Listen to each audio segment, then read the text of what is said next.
Precision. Precision.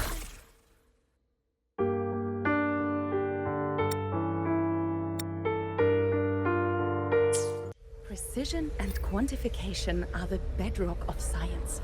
They're what make verification, replication, and comparison possible. The scales carved into the Academy's architecture stand as a tangible symbol of that very...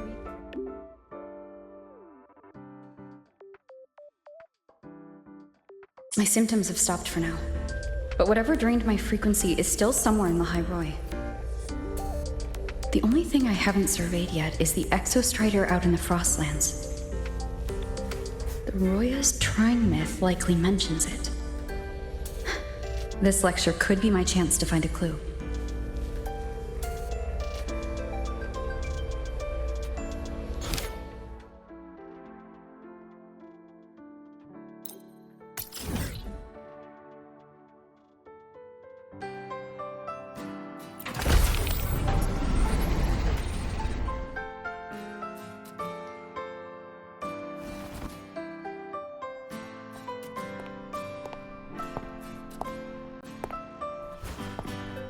Now, we reach the second epoch of the Royan Trine myth, the Sacred Reactor Epoch.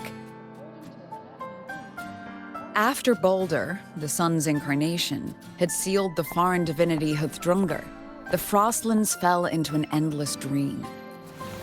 Assistant Navora, would you continue?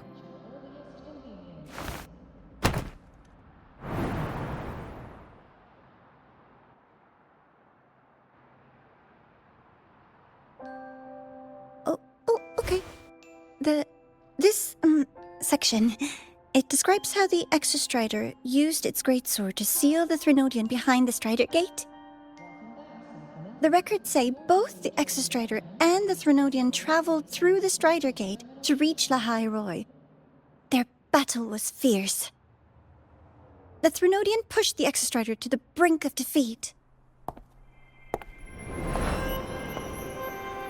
But at that moment, for, reasons unknown, the Exostrider's reactor drive flared with blinding light.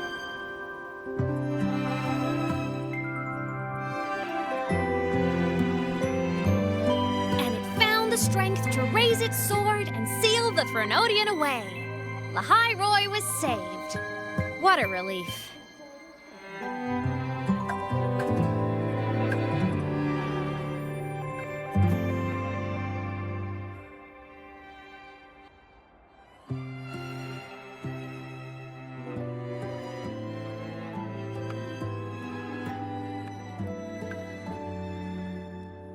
Hi.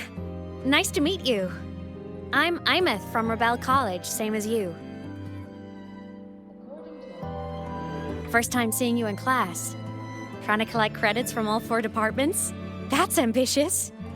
Welcome to the academic quagmire. Aemeath, I've been looking for you. I never got the chance to thank you. Thank me? The day the Eye of the Threnodian appeared, you drove it back and saved me. Did I? Sorry, I don't remember that. She doesn't sound like she's lying. Then how...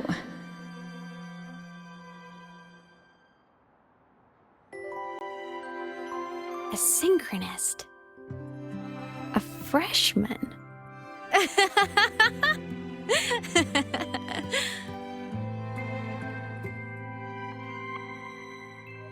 What's so funny? Oh, don't mind me. I'm just not used to seeing you like this. I mean, look at you. Something's missing, though. Oh, I know! A uniform! The Academy still hasn't issued you one? They're painfully slow sometimes.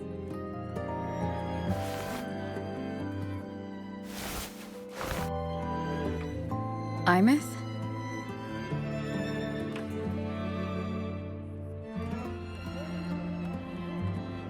I have to go.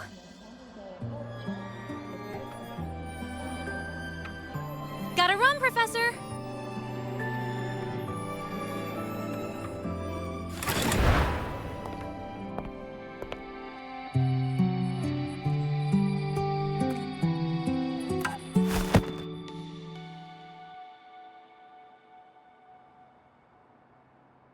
Rover, let's try to channel that enthusiasm into listening. Do come see me in my office after class, okay?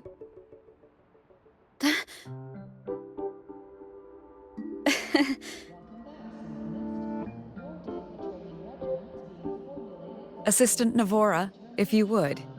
Pick up from the Twilight Epoch's Unending Winter, please.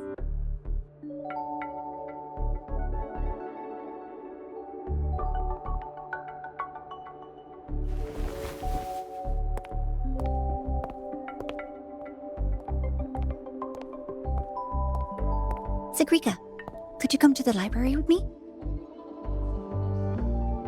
Okay.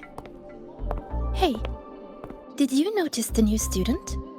The one who kept talking to herself during class?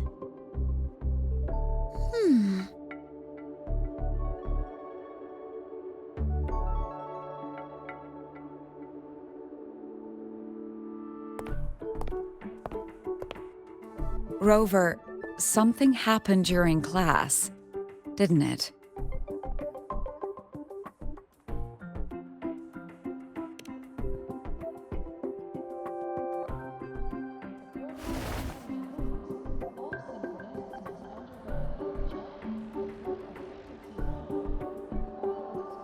So a girl named Aemeath just got up and left the lecture hall.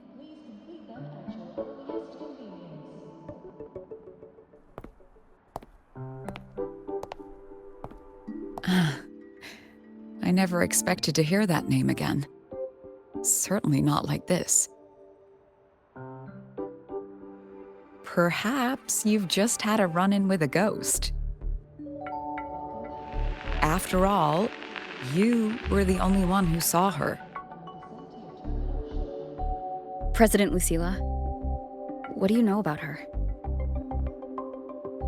Stay at Rebel College long enough, and you'll eventually hear her name mentioned. Though it's a story from over a decade ago now. Aemeath was a synchronist.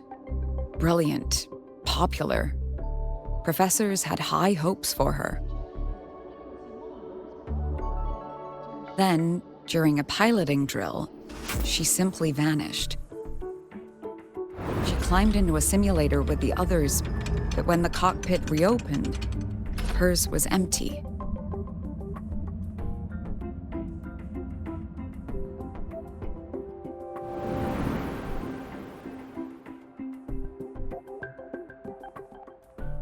Intrigued?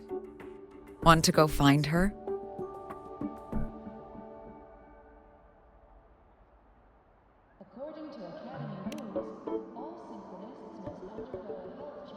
Of course.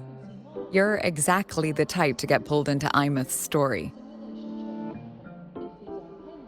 To see someone who vanished years ago, presumed dead, lingering around the Academy, the figment of your imagination, or is there more to it? I'm very curious to find out. She disappeared from the Synchrolink training grounds. The very cockpit she vanished from is still there. The Academy turned it inside out at the time and found nothing. But if you're interested, go take a look.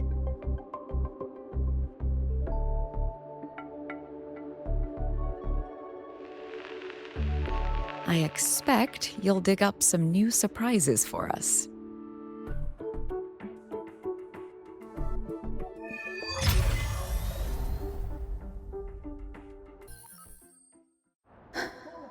Solaskin? What could they be doing here?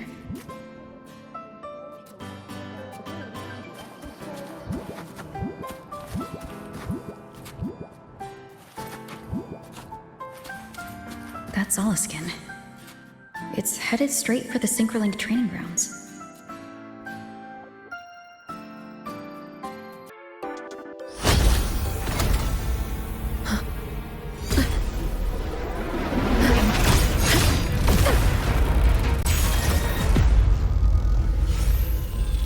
frequency loss. It's getting worse.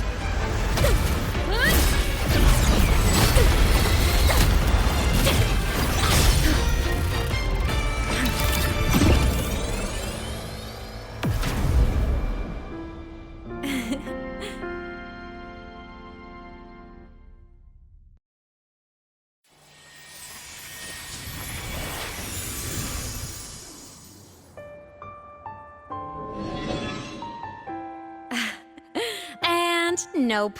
Still on the fritz. How are you feeling? I'm okay. After that mech flew off, I felt less of my frequency bleeding out. That mech's frequency felt like the presence from the rift back in Honami City.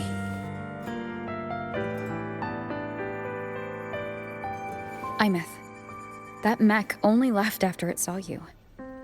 After you clashed with it. That's twice you've saved me. Each time I'm left with more questions than answers. They say you're the Exostrider synchronist who's been missing for over 10 years. And your hand back there.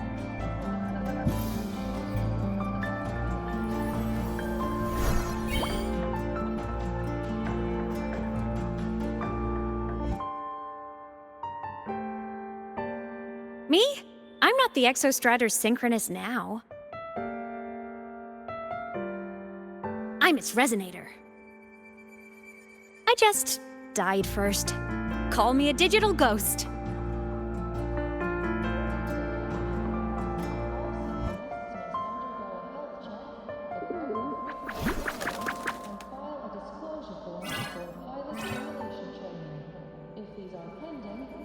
+10 years back, the underground seal broke. The Threnodian on the other side of the Strider Gate was about to swallow Lahai-Roi. I was still a student. My sync with the Exostrider hadn't hit 100% yet. But there was no other choice. The Exostrider was still sleeping. So I had to do something unorthodox. So you overclocked yourself to try to resonate with it? Yup. Impressive, right? I woke the big guy up. If only for a second. The seal held. The crisis averted. Everyone I cared about, they made it out okay. But it was too much for me. My body couldn't take it and got totally torn apart. So yeah, I died. But I'm still here, just floating around. I've been a little invisible. Well, a lot invisible. To everyone until you.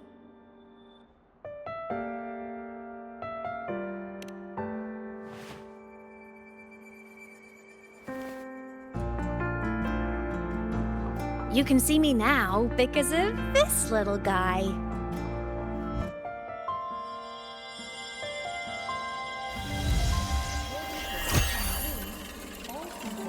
The Exostrider's reactor core. My existence is kinda tethered to it now. Think of it as my heart. Even as a digital ghost, I never stopped trying to pull myself back together, to get back to reality. There's something I gotta do, and I gotta be the Exostrider's true resonator to see it through. But our resonance started with an overclock. The power I got was unstable from the get-go. I've spent years building it back up with this core. The Solaskin have been my little helpers too. Then, not long ago, you ended up with it. That became your backstage pass to seeing me. Not long ago. You mean when the reactor drive fell? Bingo! Since then, the core has become energy stored inside you. This is the first time I managed to make it solid. Took me a bit to figure out the trick.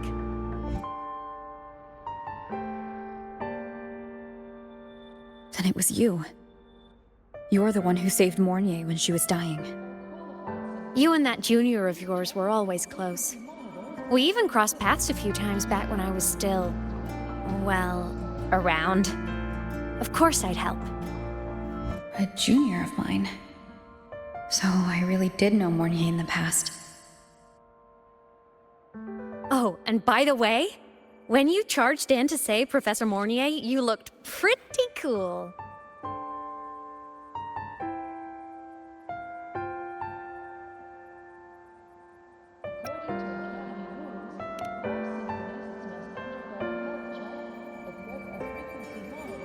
All right, no more teasing. But I mean it. No matter what, you always choose to save. And to me, that's the coolest thing in the world. The most beautiful. Anyway, back to business. The reactor core is tied to Sigillum. That's the mech that attacked you. It's like those void worms you fought. Made mostly of Exostrider parts, but corrupted. Contaminated by Threnodian void matter. Sigillum stole a chunk of my power. That threw a wrench in my whole reassembling myself project. Now it's after the core too. Since Sigillum holds this piece of the Exostrider's power, it can't be killed completely as long as the Exostrider and I exist. Now, it can only be me who stops it. And since just touching the thing makes your frequency drain, taking it down should plug your leak too. Plus, I get my power back. Win-win. But see what it's doing to me? Even with you holding the core, I keep flickering in and out. 1 second I can touch you, the next I'm fading right through. So annoying. So will you help? You've got the core, and the reactor drive is wrecked. I can't do this alone.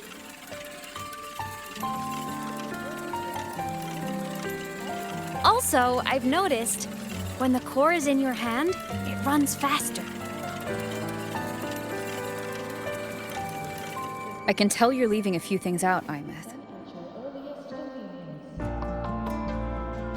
Still, you helped me and a lot of people in Lahai-Roi. That's enough for me to trust you. What do you need me to do?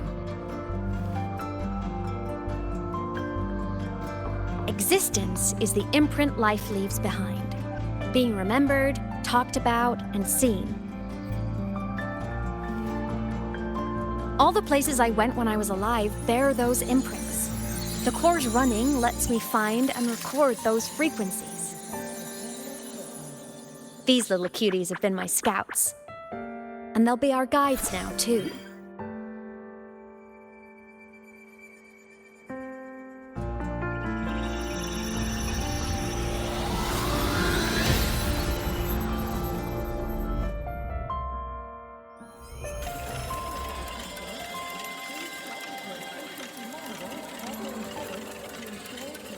Pretty easy, huh? All you gotta do is carry the core and follow our lead.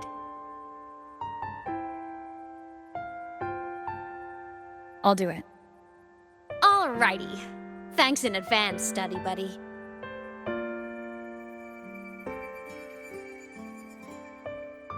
Oh, is that Rebel? The Soliskin went down the lift. Let's follow. Before we go, I need to contact Mornier. The reactor drive was Lahai-Roi's son. If I'm using the core, the Academy will want to know. Go for it. No problem.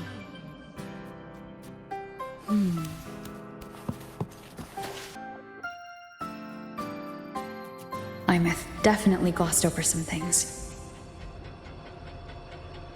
Like what happened during our previous encounter, what she's done since becoming a digital ghost, and the real reason why Sigillum stole her power. After years drifting like this, to still hold on to that spirit, her will must be strong. Prying answers from her won't be easy. I'll bide my time. The right moment will come. Has something happened, Mentor?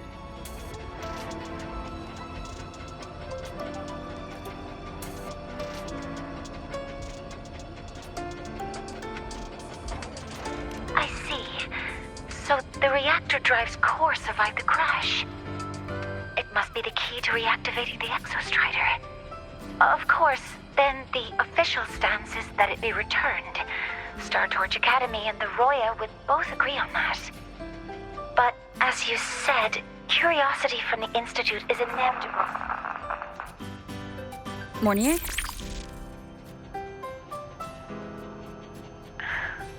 My. Already caused a stir in the training grounds. Color me impressed. I'll have people clean up the aftermath. You can carry on as you see fit. You were monitoring my comms with Mornier? You're a person of special interest. Of course we keep an eye on your movements. We? Yes, we. The Space Trek Collective. Think of us as the annoying adults on campus. I'll handle the debate between the Institute and the Academy about the core. This is a matter of priority. They'll listen to me.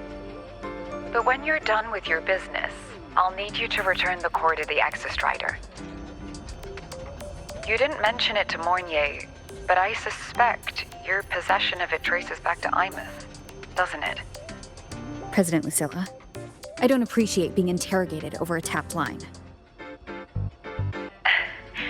My apologies.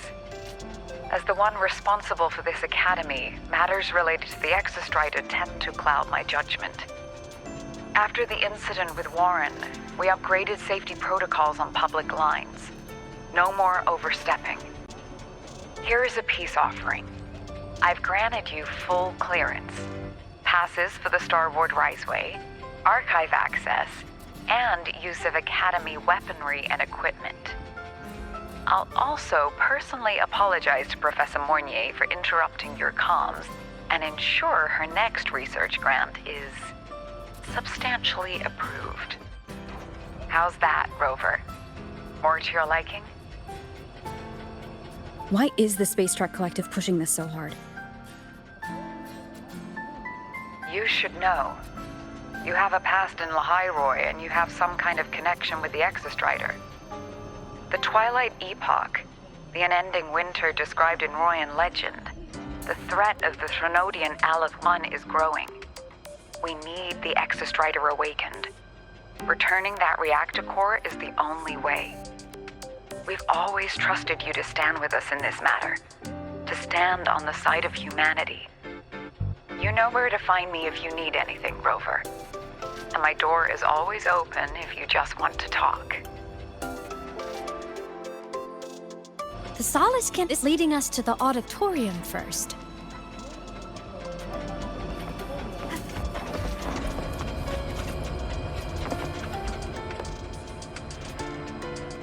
The new solar celebration is almost here. I wonder what they'll put on this time. By then, exams will be over, and we'll finally get a long break. Ah, vacation. What's not to look forward to?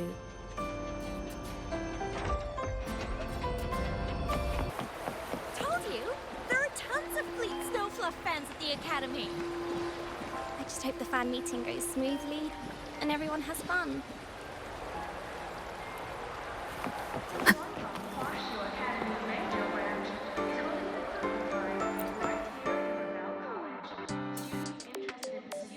Oh, hello.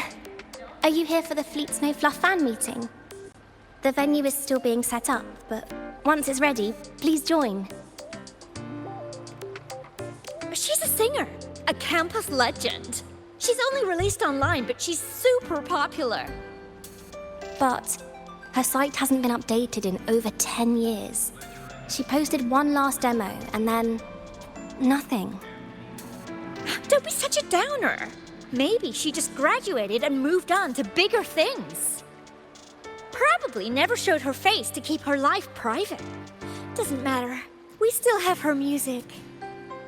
Here, even if you're not a fan, you should give her a listen. I'm new here, but even I was hooked when I first heard her songs.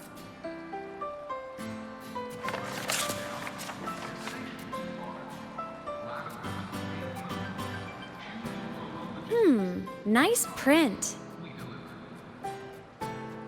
fan meeting. Huh. If they're happy, I'm happy. Come on.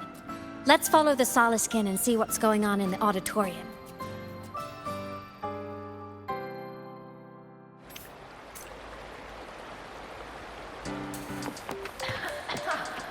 That's the last of the average, right? Off Fleet Snowfluff. The fan I did. meeting merch made it on time. Thank goodness. Go get some rest. You don't want to stay up till the Reaper comes, do you? Impossible. I'm from the Department of Engineering. No one knows pulling all-nighters better than we do.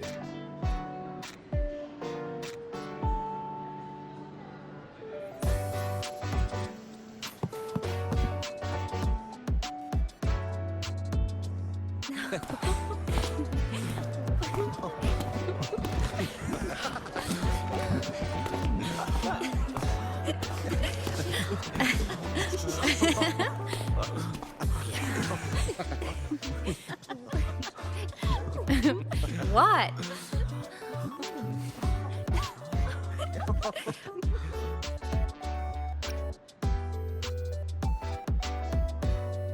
Oh, just a habit of mine. Waving, chatting, going to class.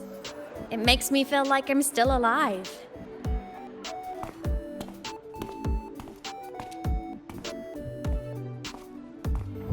If I stop, I might forget what it felt like to be human. Call it a self-reminder.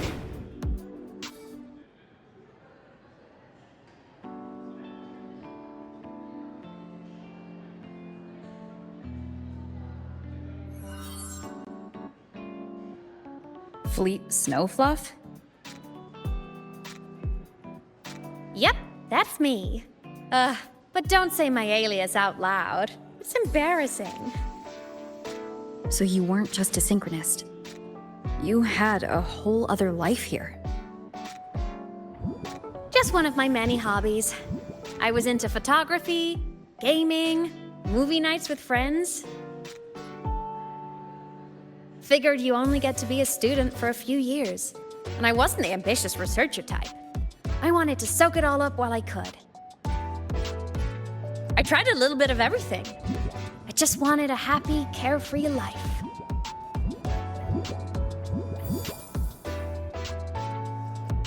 Who knew I'd end up as a ghost, stuck as a student for 10 more years? How awful is that? Wait, does this mean I'm never gonna graduate?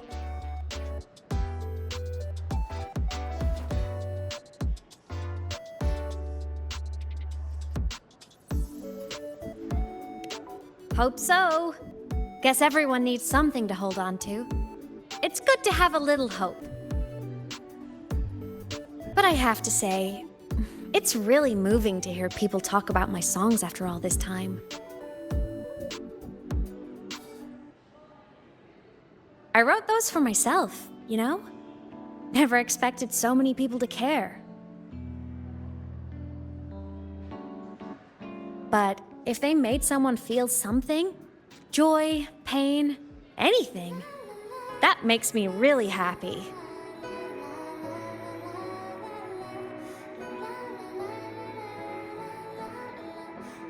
Hey, listen.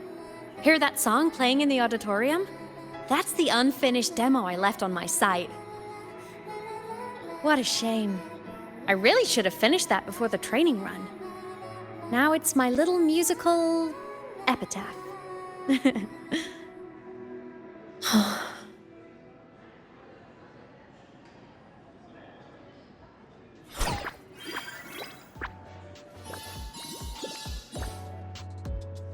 Let's go. The Soliskin is calling us.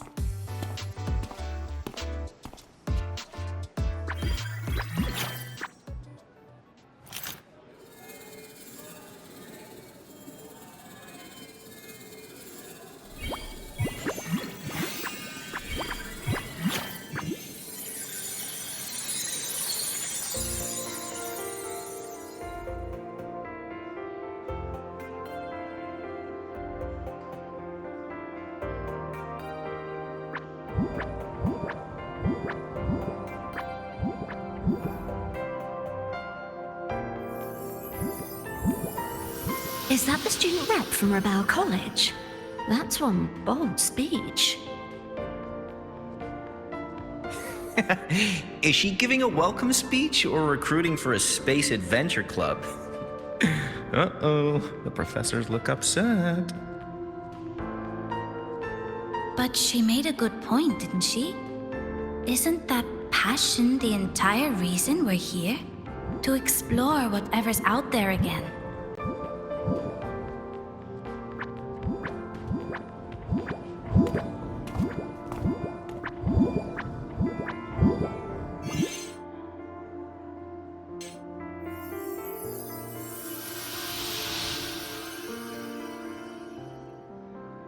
Aemeath, right? I remember her sync test scores were off the charts. We might be looking at this year's prime Exostrider candidate. Don't be so sure. Heard about her extracurriculars. Put nicely, she's quite the dabbler. Put bluntly, she doesn't take anything seriously.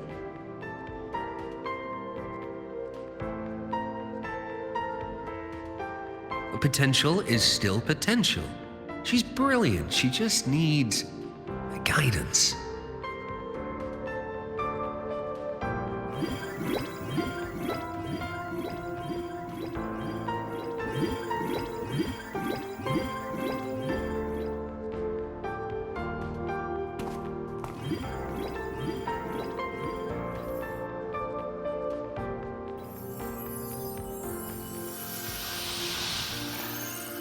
May we one day walk among the stars, to touch with our own hands a universe so cold, so real, and so breathtakingly beautiful. That's all from me. If I keep going, my credits this year might be in danger.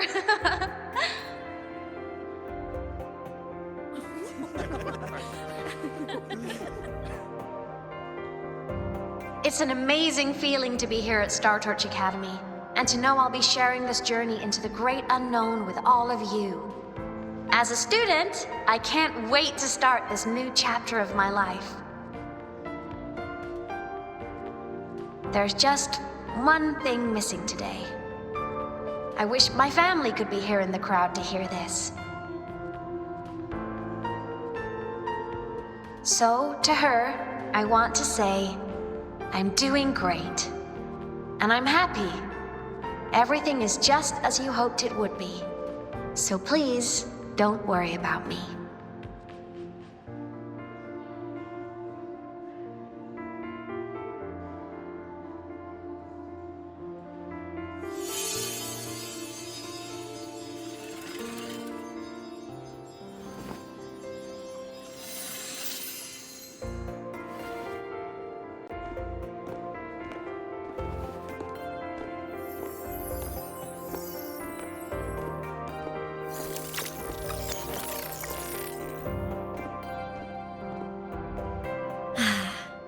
Looking back, I really do miss those days.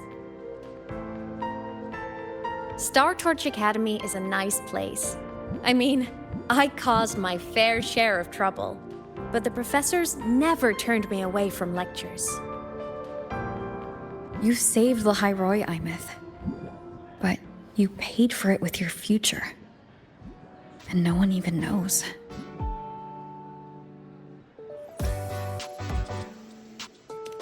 Of course not. If I hadn't have done what I did, so many people would have died. Besides, saving the world is a pretty nice feeling. I wish I could have been there. At graduation. To hug my friends and wish them all the happiness in the world.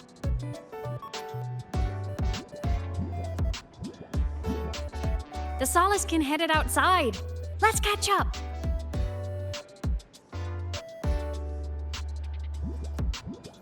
If it's leaving the campus, it's probably going to the Frostlands. Right, we'll need to take the Starward Riseway. That place above the sword? Yes, a frozen, silent plain, white with endless snow. The place where the Exostrider finally sank into slumber.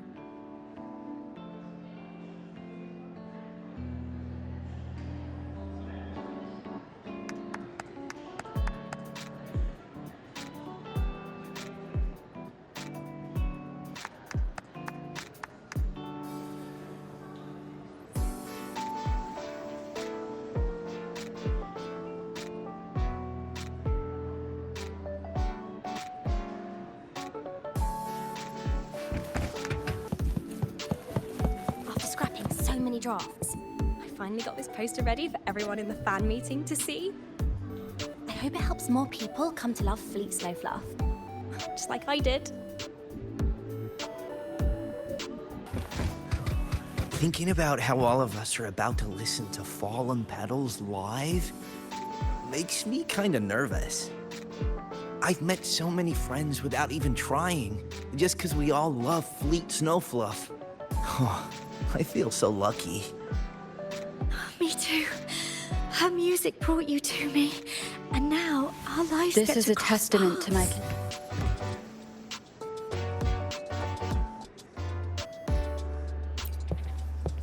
Our next stop is the Starward Riseway. Are you ready? I hope we don't run into bad weather again, like the last time. Everyone confirm you've got everything. Relax. We've packed more than enough supplies for this Frostlands field trip.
Cold?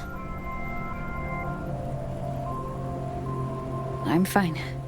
What about you? Between you and me, ghosts can't feel the cold.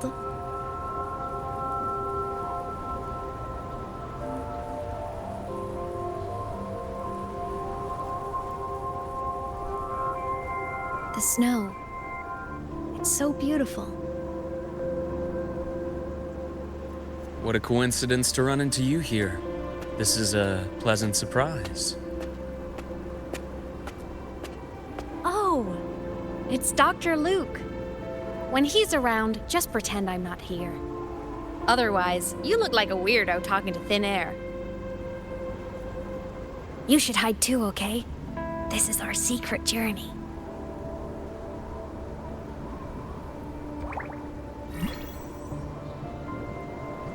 You know him? He's the school doctor. All the students know him. I didn't super well, but I do know that he's been in Lahai-Roi for a long time, and you can trust him. You came to the Frostlands for the Exostrider?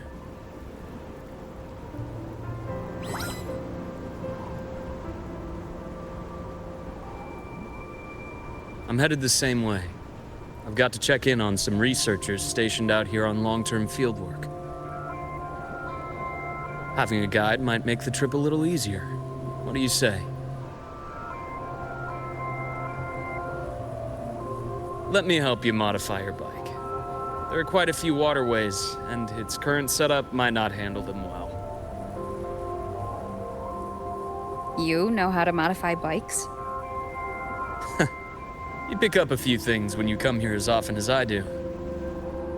Oh, I used to love riding. My friends even called me the Speed Queen. Though that was usually while they were white-knuckling the seat and screaming.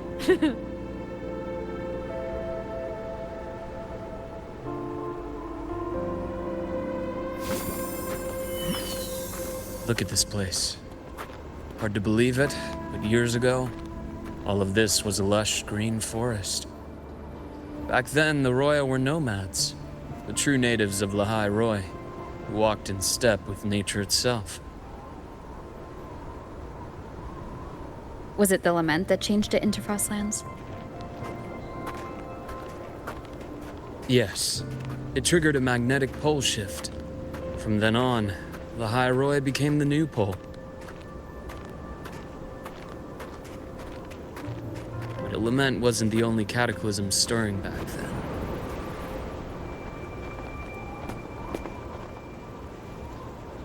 In the past, we had already reached the stars, but at some point, the etheric sea spread to cover all of Solaris.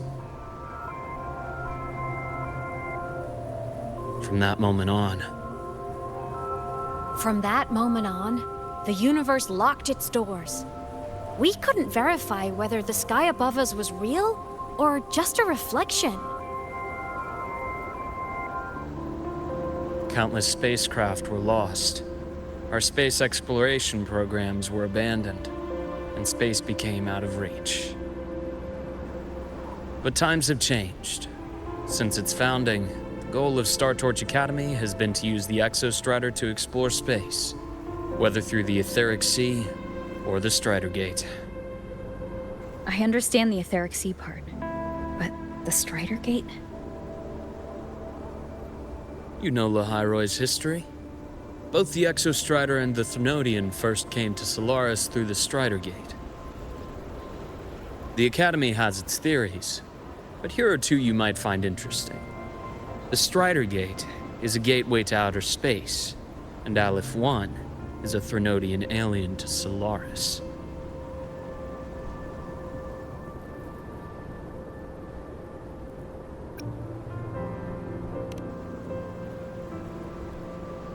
With a gateway like that, of course we want to open it.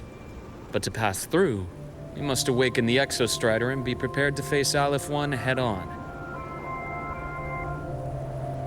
I've long believed that Aleph 1 poses a far greater threat beyond void storms and void worms. With other Threnodians, we can at least glean clues of their nature from their places of origin and the civilizations they emerge from. But Aleph 1... our knowledge remains blank. So many dream of being the Voyager who returns from the stars, the first to walk the cosmos once more. But in all these years, no one has succeeded. The Etheric Sea phenomenon cast us into isolation, but it also gave birth to all our dreams of what could lie beyond. And those dreams are still alive today.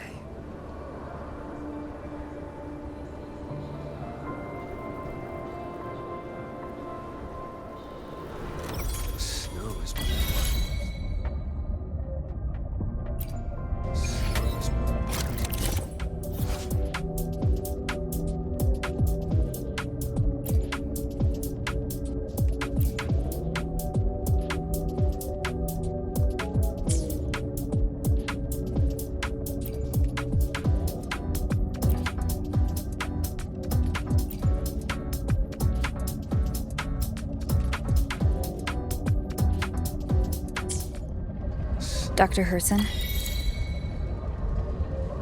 Just call me Luke.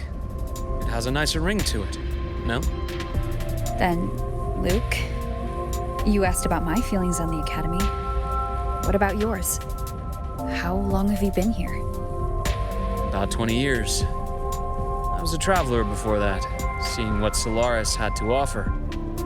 Then a friend asked me to come to Lahai-Roi, to keep an eye on things here for her. The students make it easy. Watching them find their way is its own reward. They enjoy talking, and I enjoy listening. The work suits me well.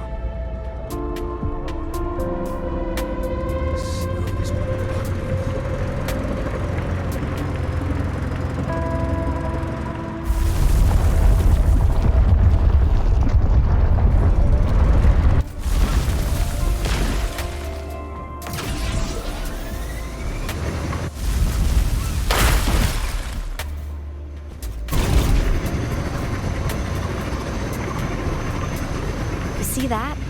Ancient life forms, frozen right into the ice walls. Millennia frozen in a single moment.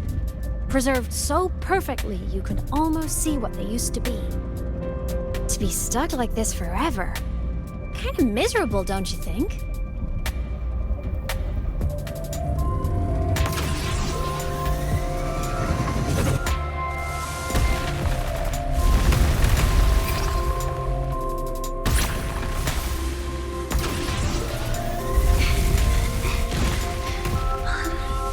Must be around here.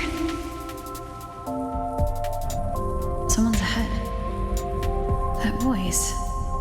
I remember hearing it not long ago.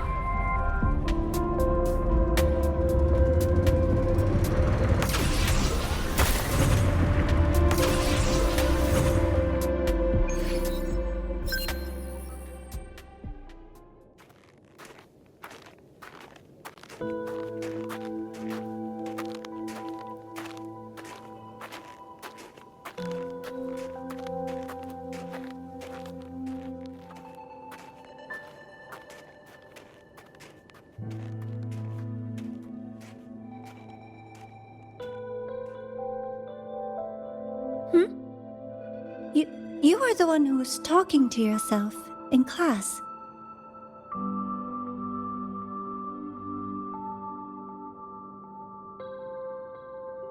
Whoopsies! Oh, and Dr. Herson. You are traveling together? Did the Academy greenlight a new field trip? Just my routine checks on the field researchers. Rover here has their own business to attend to, but we're headed the same way.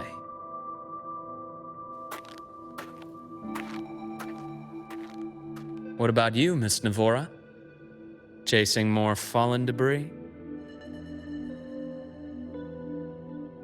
Yes, exactly. I heard the Frostlands have been experiencing changes since Helios was launched. I had a hypothesis that new debris fields might have been exposed. Debris? Space equipment that fell from the sky long ago. Probes, satellites, and even space stations. Some previous digs unearthed wreckage containing records lost during the lament. Oh, and images.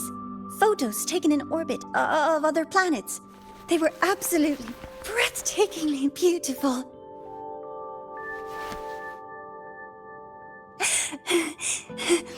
Oh, sorry. I got carried away.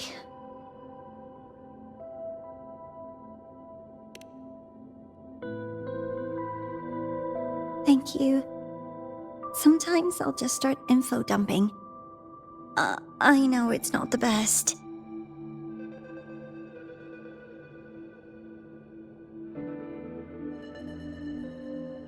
The universe. What secrets is it hiding behind all those infinite stars?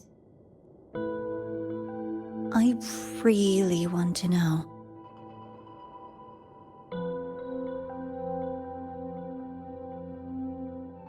Anyway, in short, I came here for the fallen debris.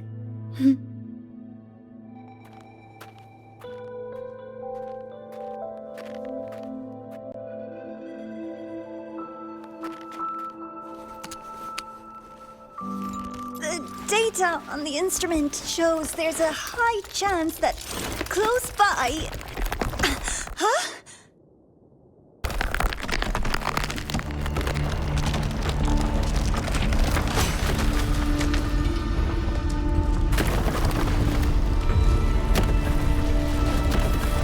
Run!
I knew it! There had to have been undiscovered debris in this area. It must have been sealed in the ice wall all this time. Luke, Navora, you all right?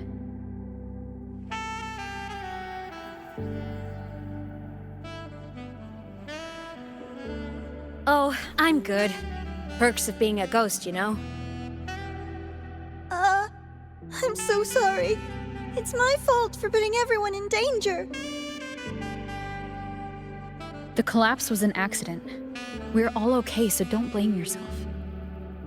But the way we came in is completely blocked.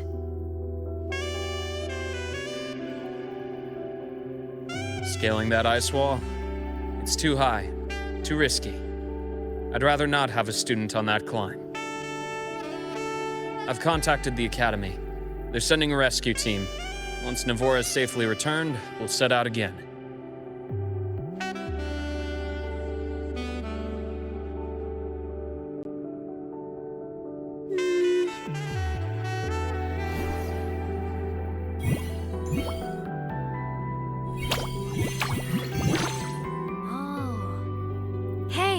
Little guy here says our next stop is deep in the ice. There's a path at the bottom of the station. Want to check it out?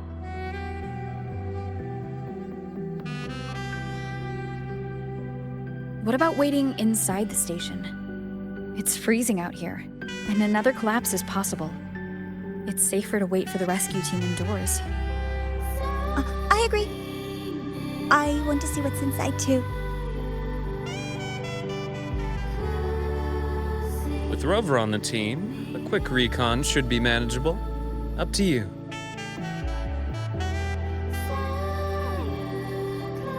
Hey, question. Before you came to Lahai-Roi, did you do this kind of thing a lot? What do you mean? Like traveling with a crew, seeing the sights, stumbling into trouble, then going your separate ways. Like a classic road trip movie, you know?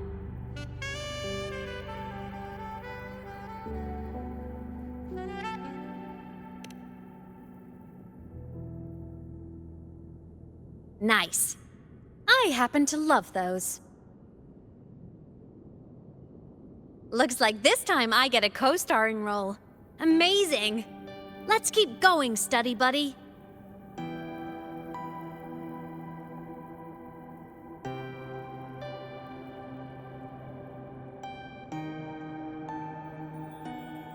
There's a collapsed entry point over there, but it's blocked.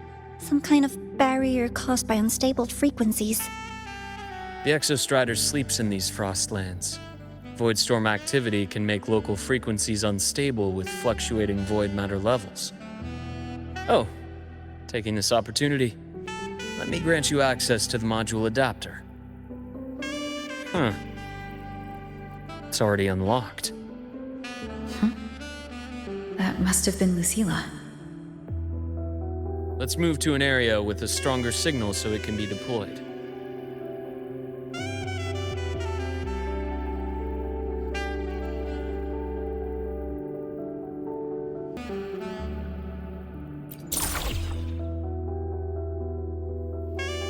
This module adapter was developed by Star Torch Academy for Frostland expeditions.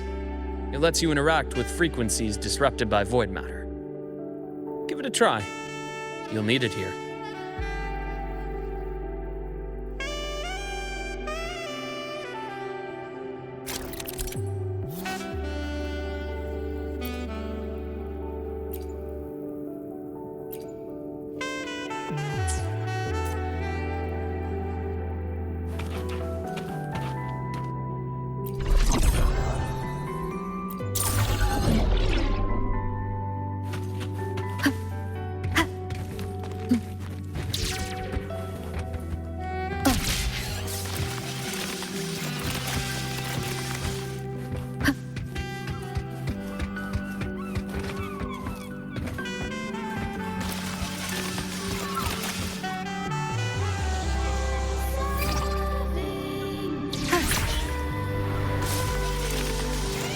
Compared to other debris fields, the station is in much better shape. It's amazing.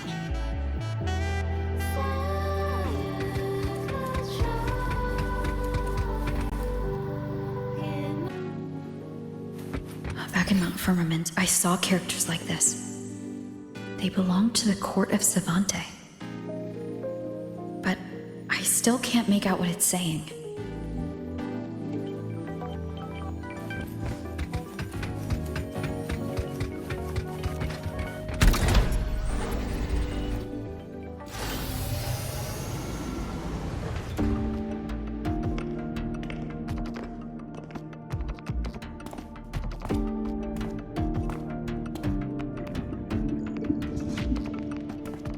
This is...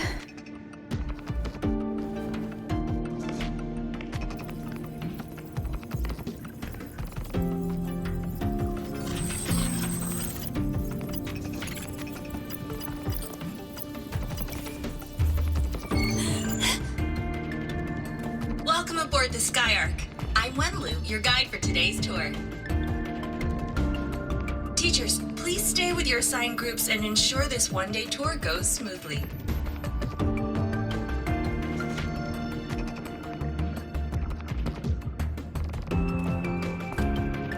Please direct your attention here. This containment unit holds droplets of the etheric sea itself. As you know, the etheric sea suddenly appeared above Solaris one day. During that initial event, the court of Savante briefly glimpsed a figure of a white-haired woman. She vanished in an instant, leaving countless puzzles in her wake. What is the etheric sea? What does it do? And why does it appear? The court of Savante conducts research here at Skyark to seek answers to these questions. Next, please scan your clearance with the system and follow me in an orderly manner. We will now proceed to the central deck. Awaiting us is this station's most significant breakthrough, a mass relay device powered by a stabilized sample. A sample of the etheric sea? If it's part of the fallen debris, can it be? This research started before the phenomenon first appeared? Oh my, this is an absolutely incredible discovery! Thank my lucky stars I came to the Frostlands today. That guide was probably a hologram frozen in the system's memory. Those brilliant minds in the Institute will be wetting themselves over this. One-day tour, huh? From the way she spoke, the visitors must have been school kids. Guess hopping a shuttle into orbit wasn't a big deal back then. The containment unit looks custom-made too. Transporting those samples safely would have been a massive logistical operation. Huh. Court of Savante Space Station. This is an exceptionally rare find.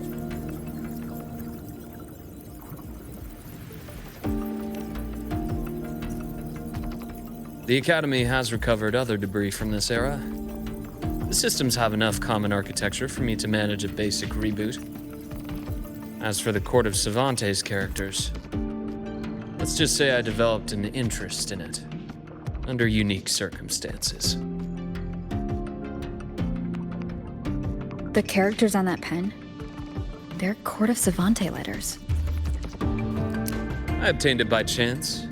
In fact, it happens to involve you. But this isn't the place for that story. When we're back at the Academy, come by the infirmary. I'll explain then. After all, it is a long story. Ooh, sounds mysterious. I want to hear the story too. Please. Pretty please.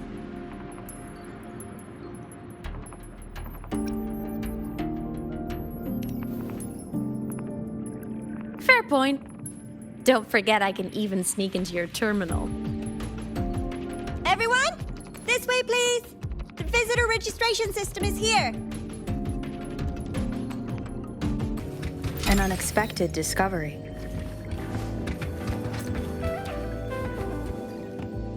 Welcome aboard the Skyark space station.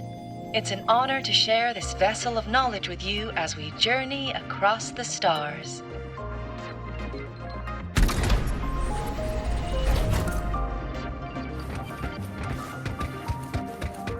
The clearance we got won't grant us access to the entire station. We'll need to register again later. Also, while the hull looks intact, the system is reading several parameters in the red. It could be the etheric sea's droplets affecting the surroundings, spreading through the station.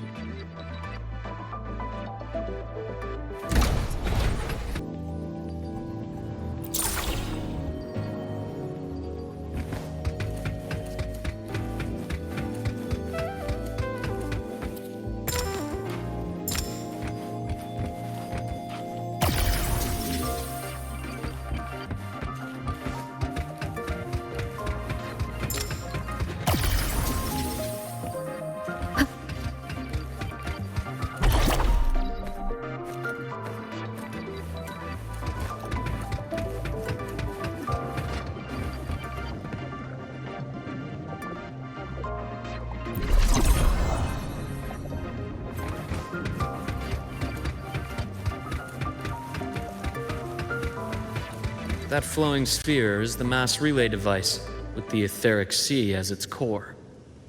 Let's check the console.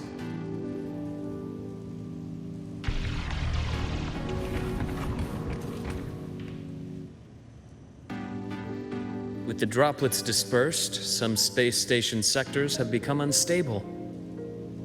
This mass relay device shares the same origin as the droplets. It can stabilize them and also punch a corridor to other sectors. Incredible that it has such capabilities.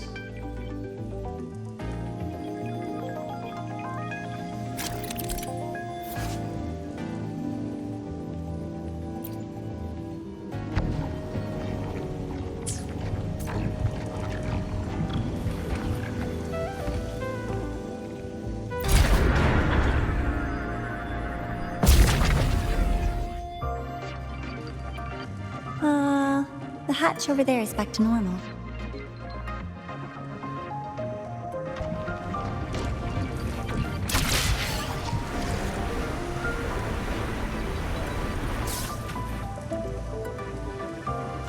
Interesting. Feels different from how I usually move.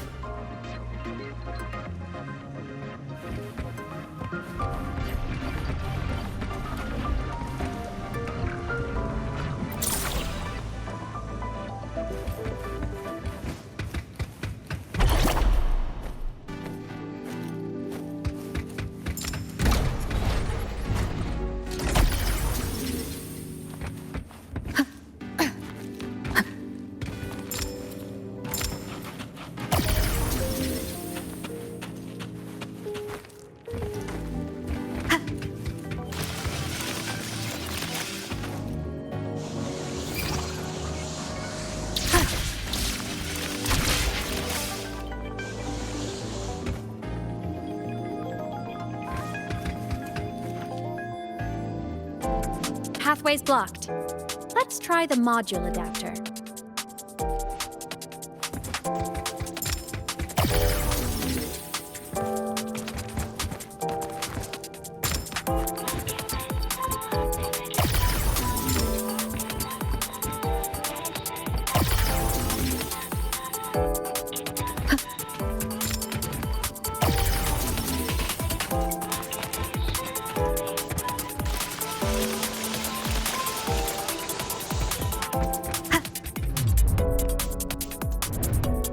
Here.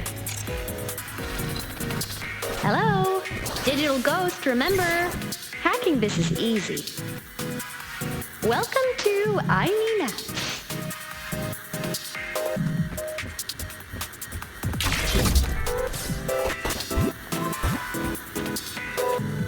An unexpected discovery.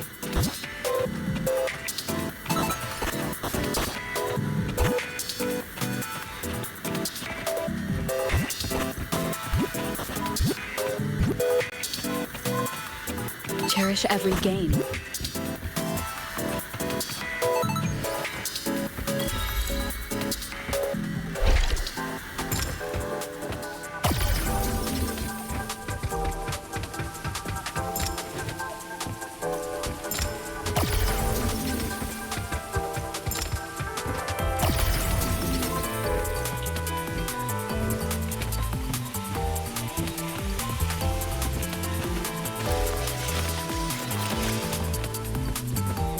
Wow!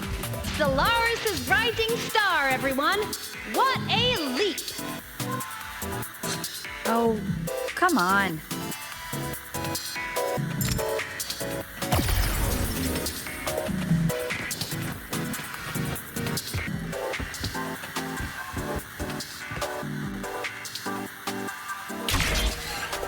Track system activated. Done. This track was used to transport experimental samples from space. The storage facility should be just ahead.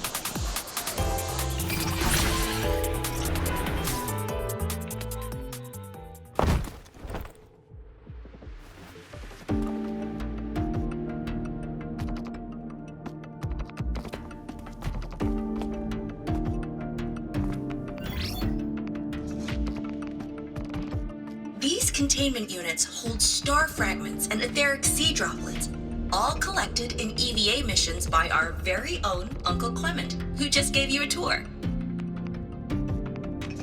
It's exhausting work. After each mission, he requires a full cycle in a recovery pod. Let's thank Uncle Clement, and then gather here.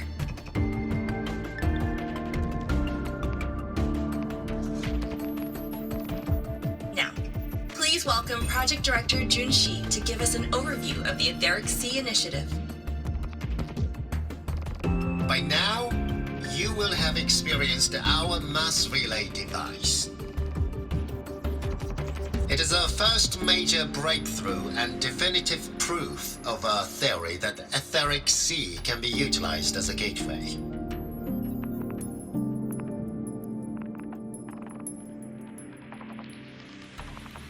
The droplets exhibit unique quantum properties. Used as a medium, they could help us reach places no one on Solaris has ever set foot.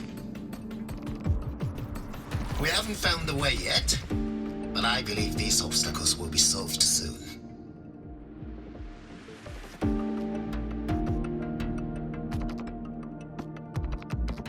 I have faith, not just in the court of Savante, but also in humanity's resolve to explore the stars, and in the budding curiosity I see before me.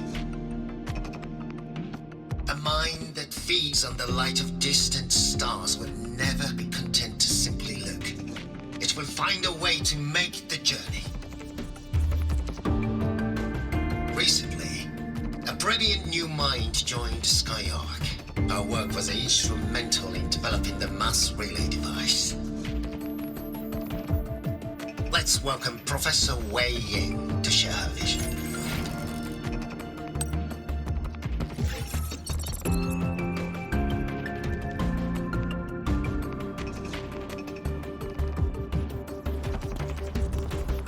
A pity.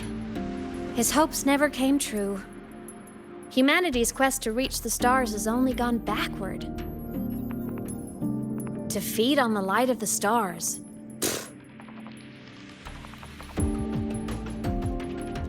Venturing into the unknown beyond the Etheric Sea. Romantic idea. Though who says something ugly isn't waiting out there in the dark? Over here. I found something interesting in the system logs. The station fell long ago. But according to this, the Skyark system was briefly reactivated after years of silence. Could someone still be alive? Not likely. We'd have found signs of life long before now. The activation sequence was used only to seal hatches and lock equipment. After that, nothing. Can you see who activated it? Hold on. Yes. Clearance belonged to Clement. The one who gathered the droplets.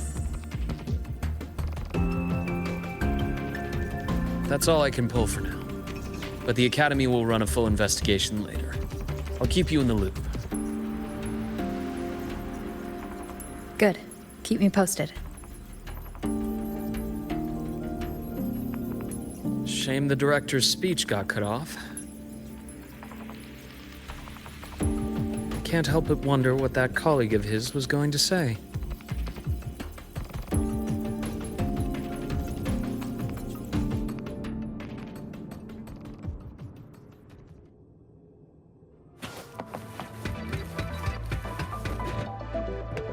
Welcome aboard the Skylark.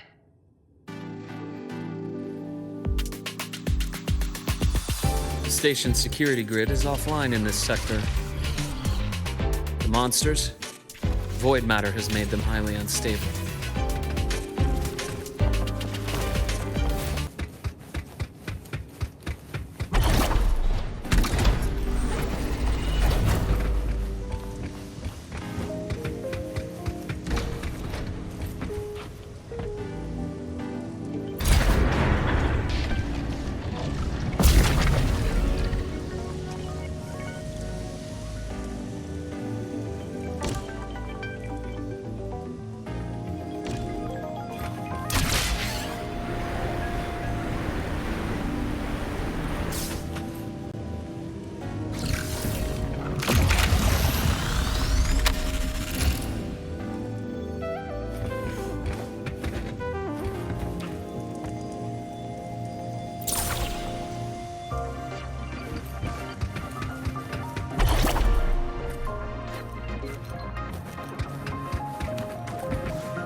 Here is unstable too. Try using the module adapter to disrupt it.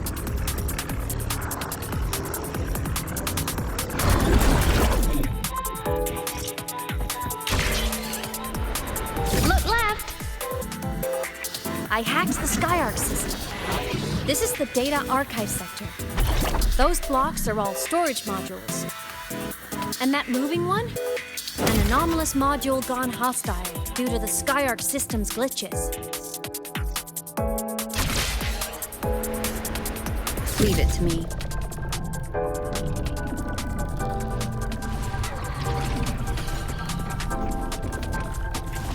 Moment of resonance. Void matter levels seem to have risen.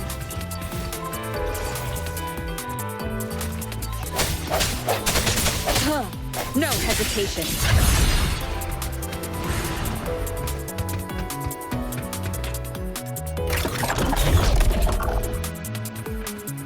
It's moving deeper into the sector.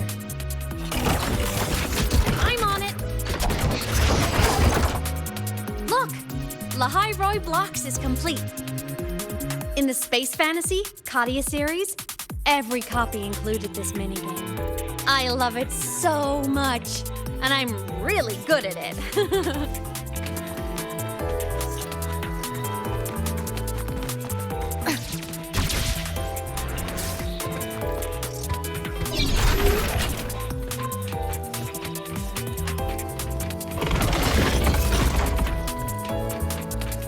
The anomalies here are more pronounced than before.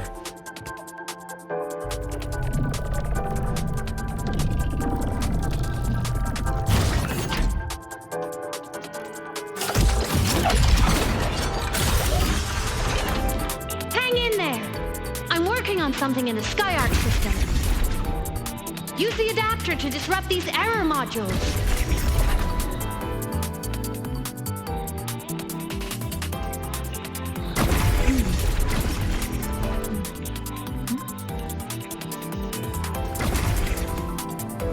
Complete.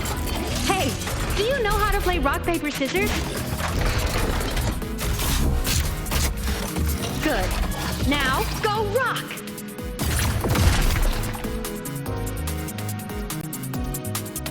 Yeah, we won! Amazing play! Wish we could play another round of Lahai-Roi blocks again. Strike from the shadows!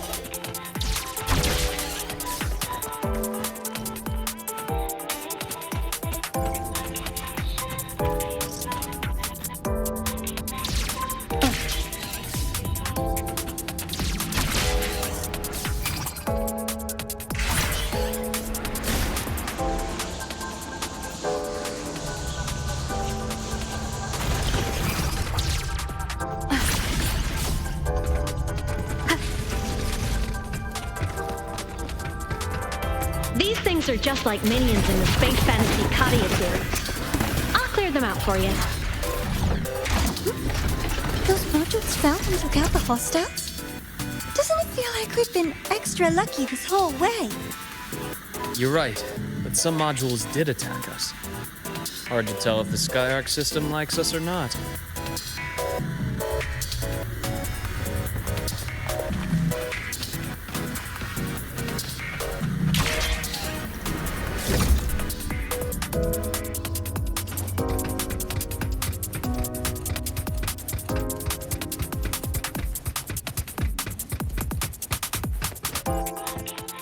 Welcome aboard the Skyark space station. Your one-day tour has ended. Please follow your guide back to the central deck and log out of the visitor system in an orderly fashion. May we meet again among the stars.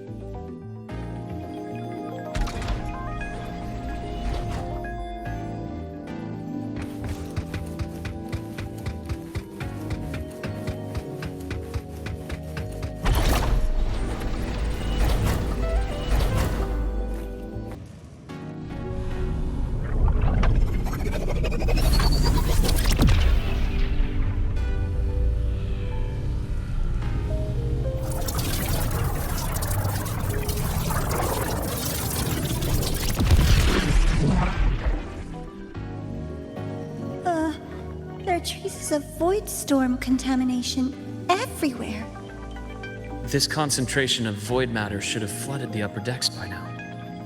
Could something be containing it down here? Further in. Something's down there.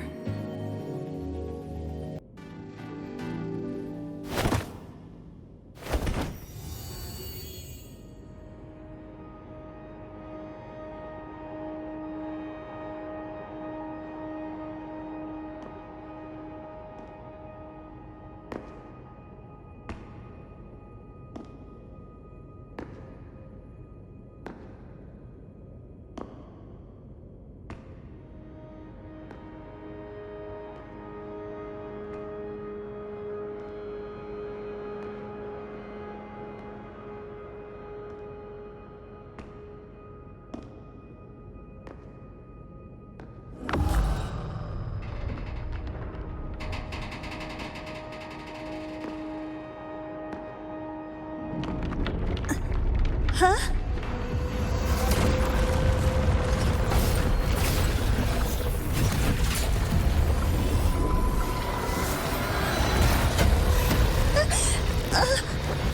That hurts. Navora!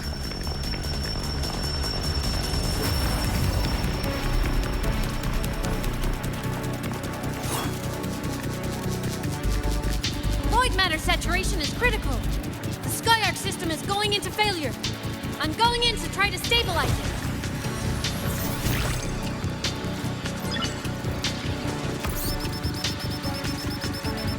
Everything here has already been contaminated, including that.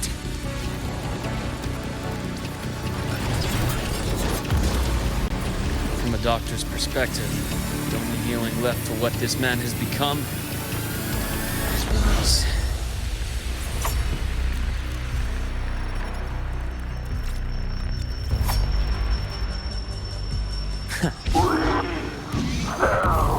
From the stars.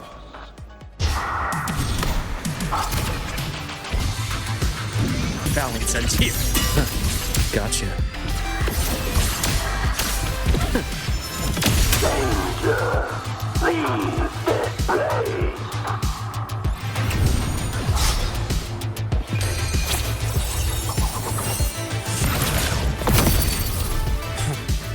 Wind calls, waves follow. Wind Protection howls, begins. unfettered by bounds.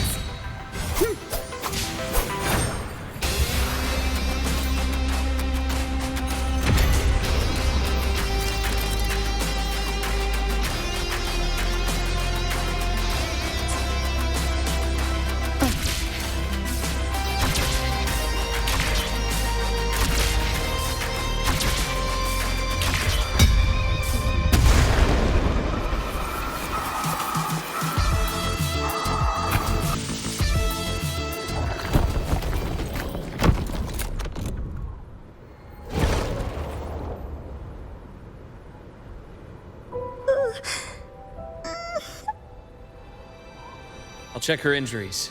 Will you patrol the area to make sure there are no more threats? Got it. You go check on her.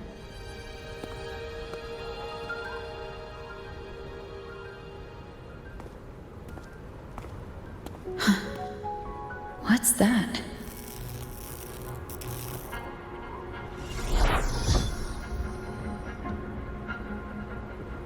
The Skyark system is stabilizing. Look, a log entry. Clement. That must have been the astronaut's name. Huh. After he woke from his sleep pod many years ago, he initiated a lockdown that sealed in this entire wrecked sector, including himself. The void storm had ripped through the sector.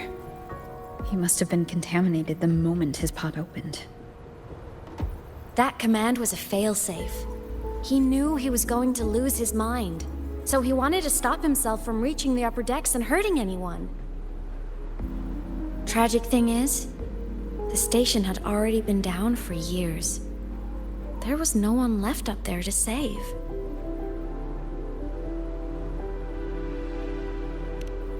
Even if his friends were gone, he might have thought of future explorers. Someone kind to children would have wanted to protect the innocent.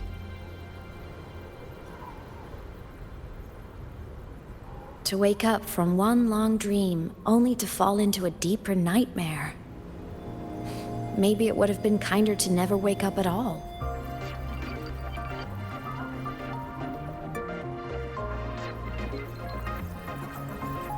This file? It looks like a recording.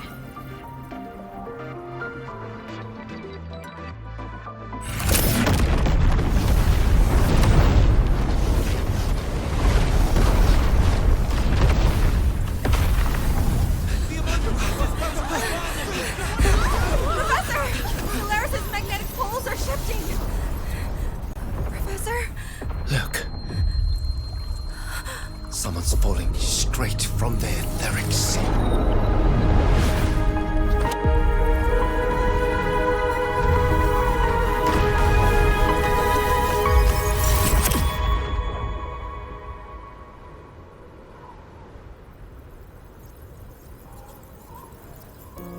Was that me in that recording?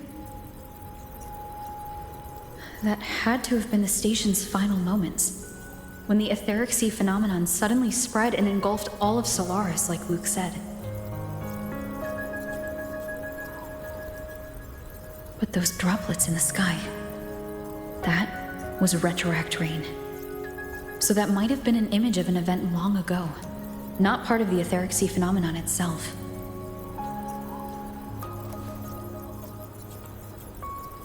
Did I really fall from the etheric sea? Or what lay beyond it? Junshi did say the droplets could act as some kind of gateway.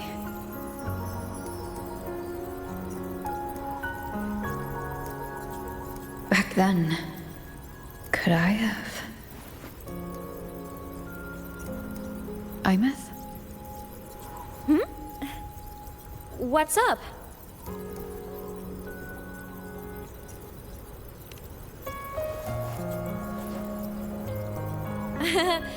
Not at all. fine.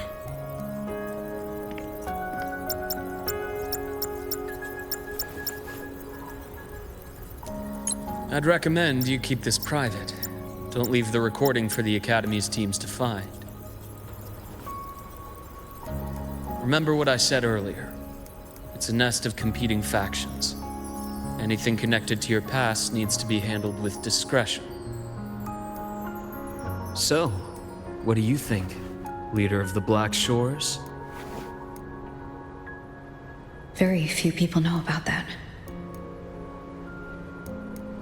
Be direct with me, Luke. I know you knew me before, but I acted mostly as a bloom-bearer in the past. You and I, what exactly are we to each other? Friends, I'd say. Not the kind who lived in each other's pockets, but as a Huanglong saying puts it, true friendships are still waters that run deep. We met by chance, and by another twist of fate, you entrusted me with a rather long-term assignment. How about this? Strangers in passing who became confidants. How does that definition suit you?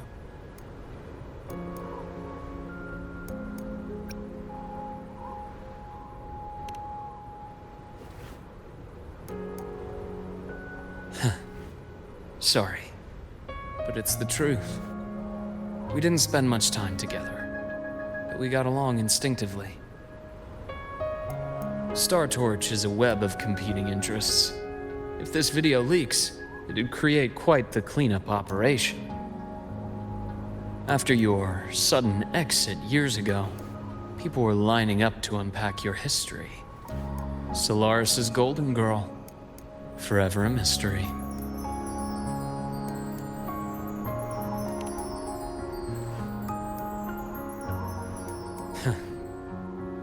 You're not the same as when we first met. But let's save the reminiscing for later. Navora's hurt. I've stabilized her, but as a doctor, I must stay to watch over her. From this point, you'll have to proceed alone. We'll wait here for the Academy's retrieval team. All right. I'll see you back at the infirmary.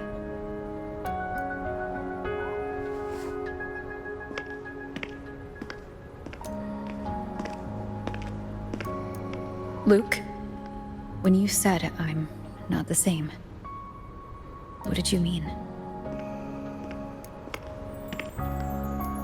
Just my impression. I could be wrong, but you seem lighter now. More hopeful. Happier. And that's not a bad thing.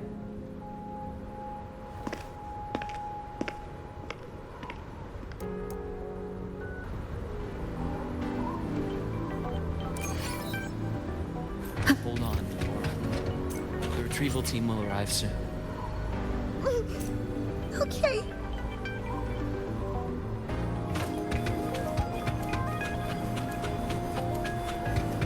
So, our squad of 4 is now a squad of 2.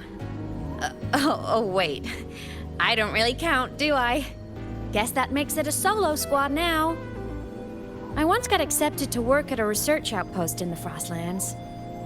I took a different route back then. That's a surprise. I thought you'd prefer hobbies over field trips. Well, I was really into void storms. Could count as a hobby, I guess.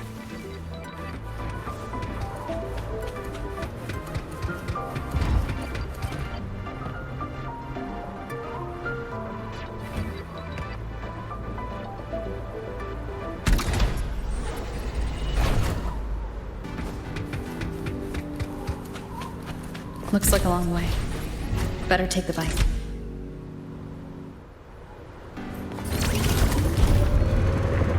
Let's follow the light ahead.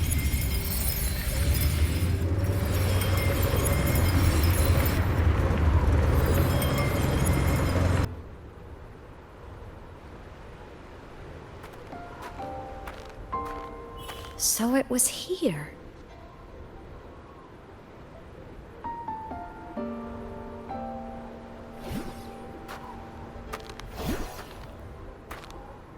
This is the research outpost you mentioned before?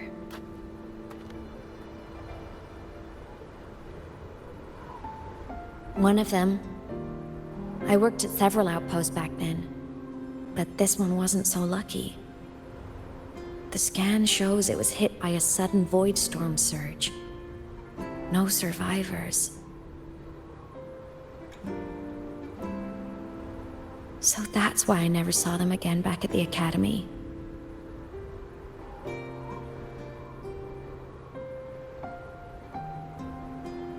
I thought I just didn't see them around. Aemeath. Anything swallowed by the void storm slowly loses its existence until it's forgotten entirely. If a cassette makes it out, at least there's a record.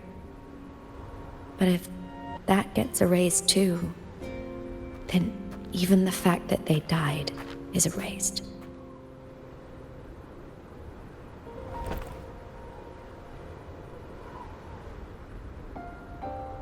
Use the core. I want to see them again.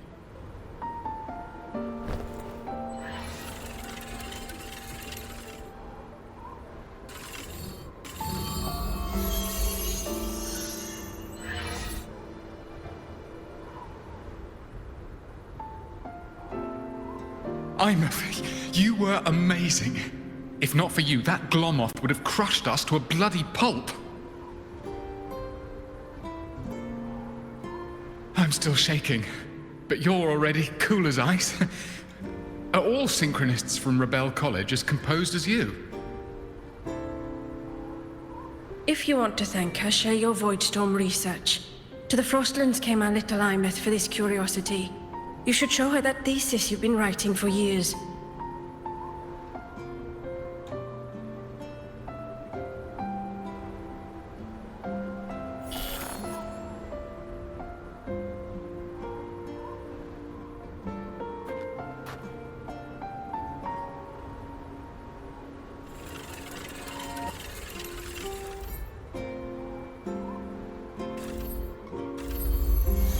Aemeath, you think cassettes might be a breakthrough?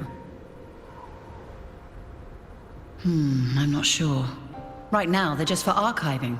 Actual transcription feels like a leap. Try looking to the Exoswarm for inspiration. In Lahai-Roi, only one power against the Voidstorm exists, and that all comes from the Exostrider. Your thesis or your delicious stew, either works. I'm not picky.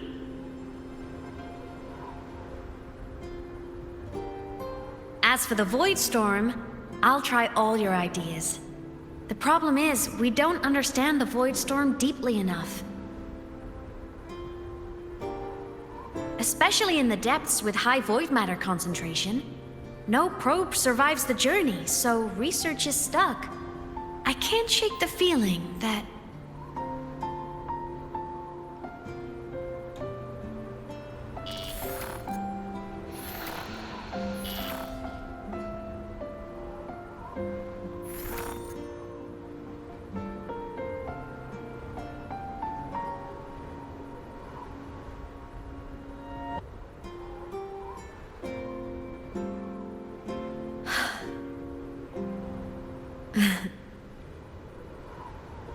When I was a child, my parents were lost to a void storm. Soon after, I even forgot what they looked like.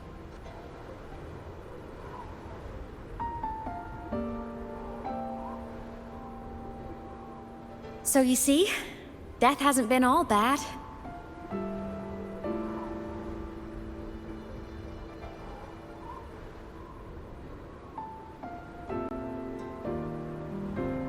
Once I became a digital ghost, void matter couldn't affect me anymore. Even if the whole world forgets my friends and colleagues, I still get to remember every single one of them. Aemeath? Yep. You don't always have to smile through everything. What's that supposed to mean? I'm happy. Really. It's the way I choose to live. You're too serious, always overthinking, hence the long face.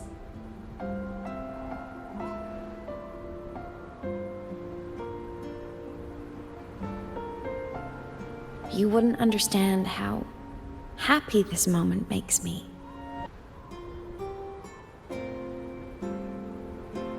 Come on.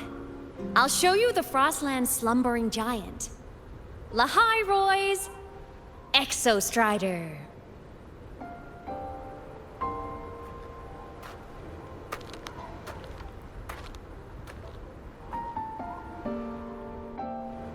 Ever since I became a digital ghost over 10 years ago, I've stayed in Lahai-Roi. Can't get too far from the Exostrider. You've been to many places, right? Care to share some stories? Let me think.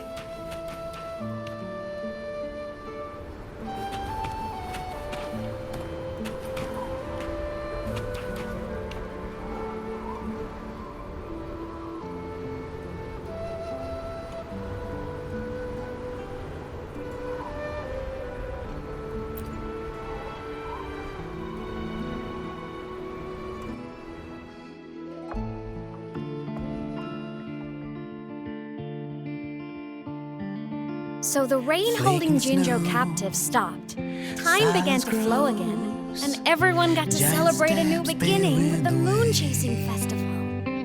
Then you returned to the Black Shores, to the place that's always watched over you from afar. Oh, and the archipelagos, Raguna and Septimont. Oh, I just love how different these places feel. Storms are pushing us It's all so wonderful. I love hearing these stories. Dive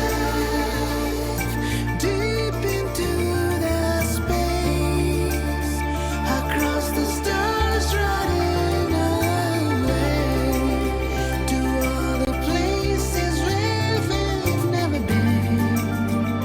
That's our curiosity.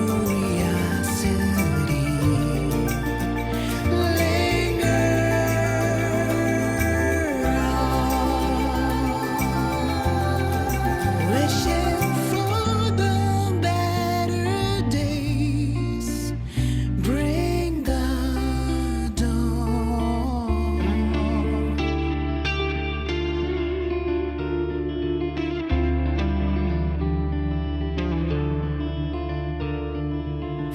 Satellites, quiet core, resonance is hard to find.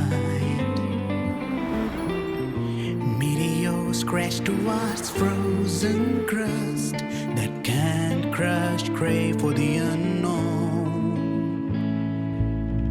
Engine falls. It wasn't all smooth sailing. Plenty of emergencies along the way. Still, it all sounds amazing. And I know you must care for some of the people you met. Tell me, this journey you've been on since losing your memories, have you been happy? Yeah. That's all that matters.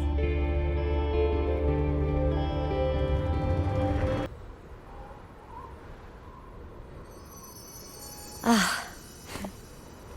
I knew the next stop would be here.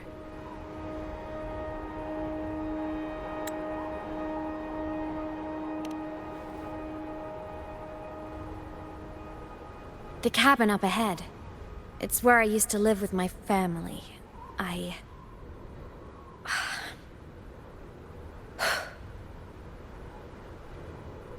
Sorry, I need a minute. I'm not ready yet.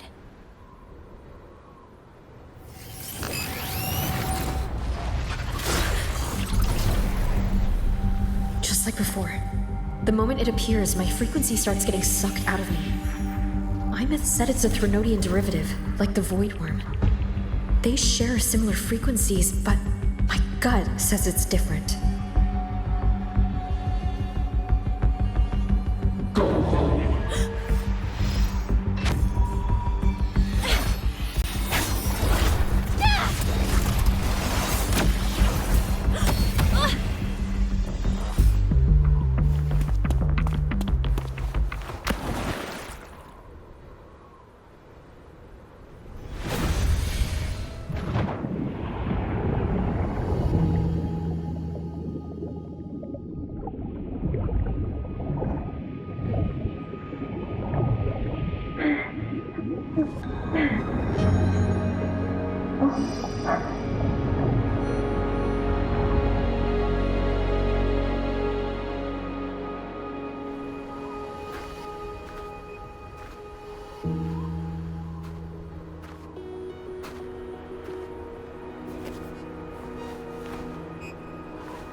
What happened to ya?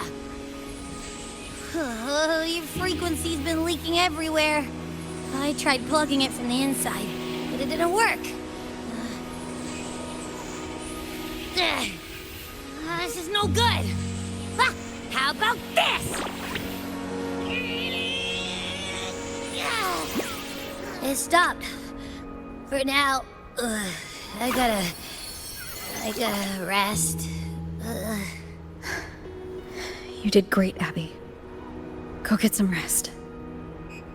Don't you ever jump in after me like that again. The void matter concentration down there is too high. If you fall into void space, even you could be consumed, erased from existence.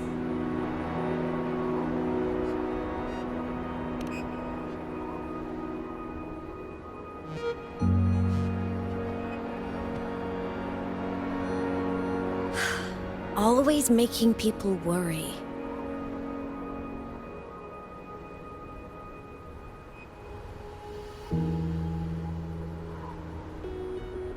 There's a theory in Lahai-Roi.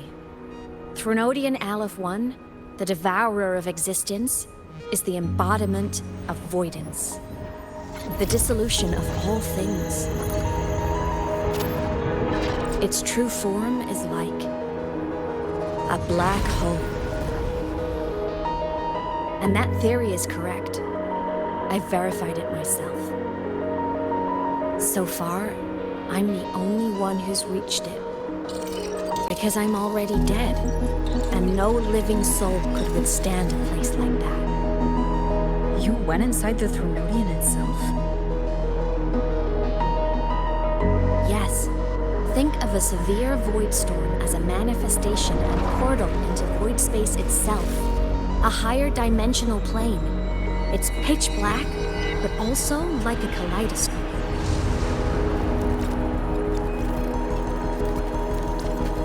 Inside, time and space aren't linear. Everything is warped. Things the Threnodian devoured from different eras can be sitting right next to each other. I know you fought many Threnodians, but Aleph 1 is different. It's already won elsewhere. Wandering through the void space, I saw the proof. A graveyard of civilizations it's already ended. The Threnodian's presence in Lahai-Roi is only a sliver of its true self. It's been trying to break through the seal on the Strider Gate to devour Solaris.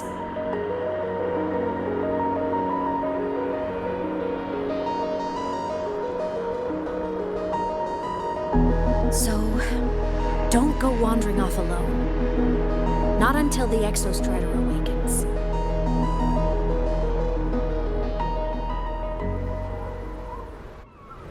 Come, let's rest at the cabin.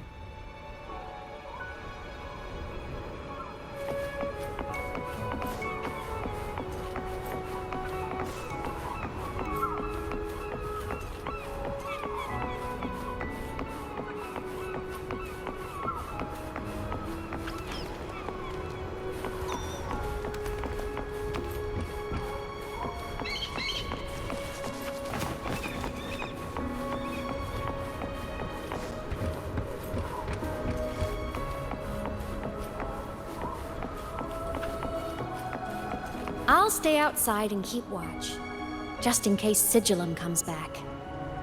You rest. Don't go anywhere, okay?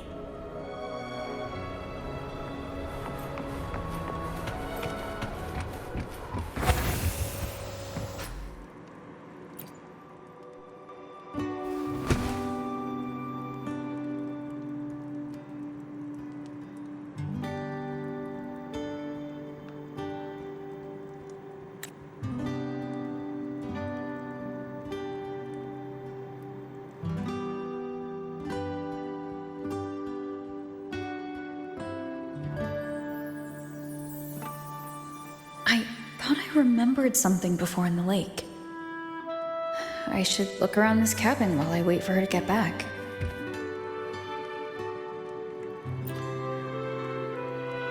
A game console, 2 controllers. The screen is covered in dust. Hasn't been touched in years. Space Fantasy Katya 6. Split stars. Most games here are RPGs or co-op games.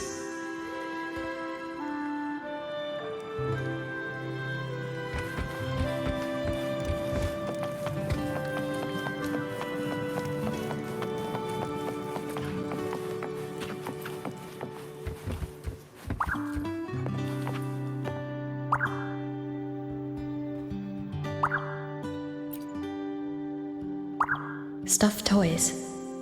A big cat and a small cat. They look like they were well loved.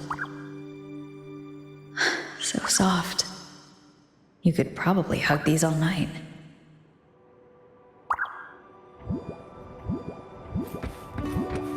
The Sauls can rush towards the couch.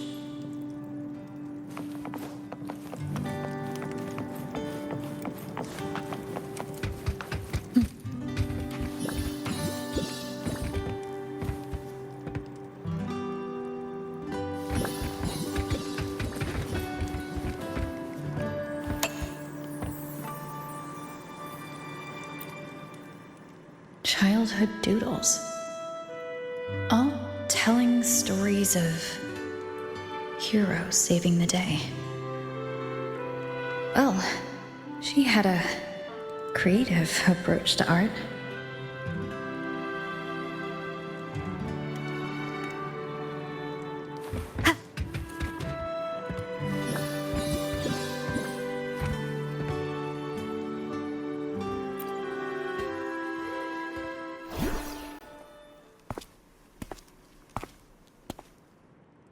Aemeath still isn't back, but if my hunch is right.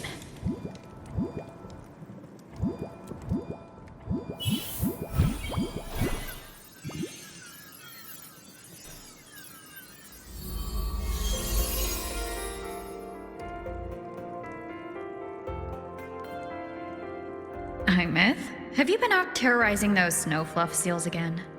They scatter the moment they see you.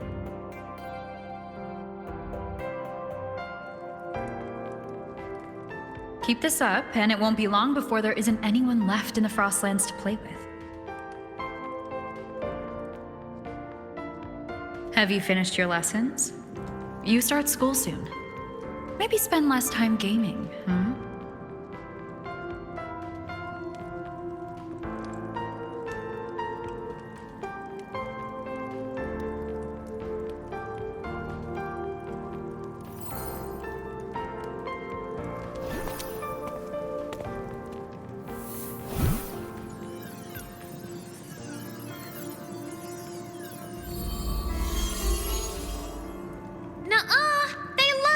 With me. Why else would they crawl over and play before running away?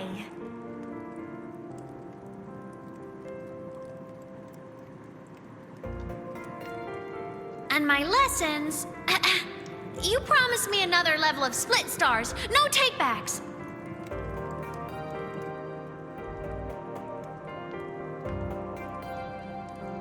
But I want to learn how you folded that thing first. Can you show me? Pretty please?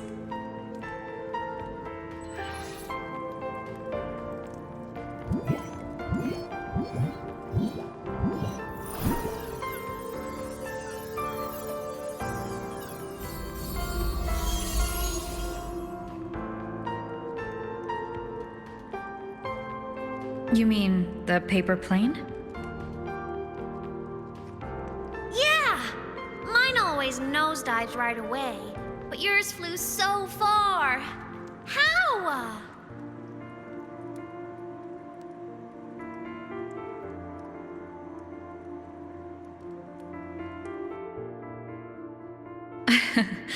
Well, of course, there's a trick to it. I'll teach you. But first, you finish your lessons. Then we'll fold planes together. All right?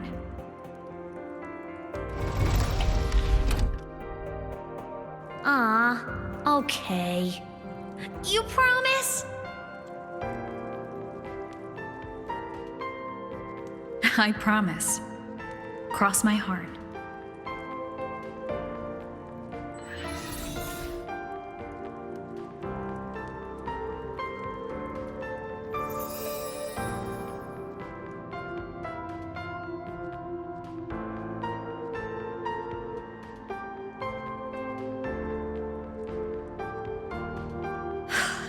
I've been wondering how to tell you this. And now...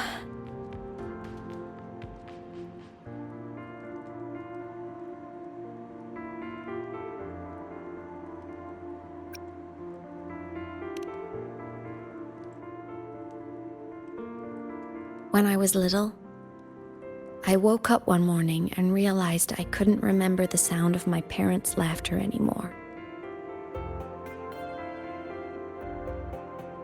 Their voices, their faces, their warmth. Everything about them dissolved in the void storm. Later, even the memory of forgetting them began to fade from my mind. It terrified me to the bone. I didn't know how to fight it. I felt cold. And I knew I had to do something, anything to make it stop. So I ran away from Bjarter Woods by myself. I hid in the Starwood Riseway and made my way to the Frostlands. My parents, one was a foreign researcher, the other a Roya. They were stationed here during the Void Storm. I wanted to return to where we once lived, but I couldn't remember the way. I stumbled around for so long, until I finally reached this lake.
Everything is okay now.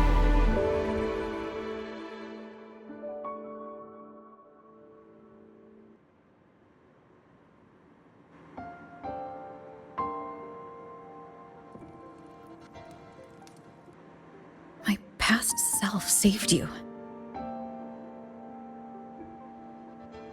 I was sinking into the lake, choking. Everything was fading, until a pair of warm hands caught me.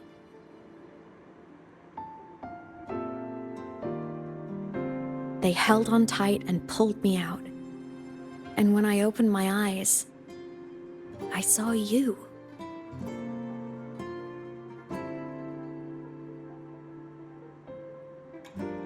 But then I realized the talisman my parents had left me was gone, probably lost to the deep. The thought alone broke my heart.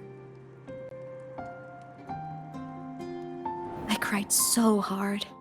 And you had no choice but to scoop me up, comforting me as best you could.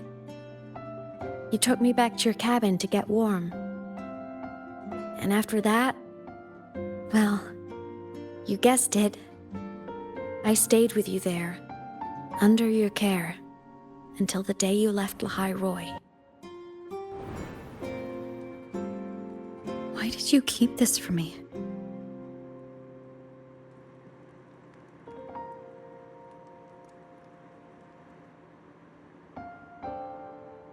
Because it would have been awkward. Imagine someone you don't remember runs up to you, all smiles, saying, "Long time no see. I'm the kid you used to look after."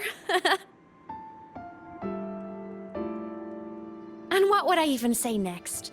Want to go visit our old cabin? I listened to you and topped my class? Or, yeah, I accidentally got myself killed. My bad.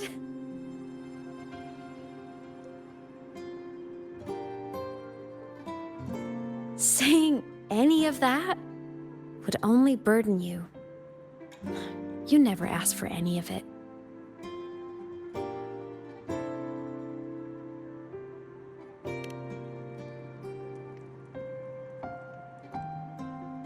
Since I woke in the Gorges of Spirits, I've met many people from my past.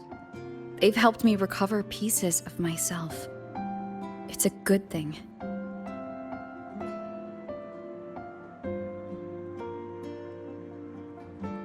I can make my own choices. You should have a little more faith in me, Aemeath. I see.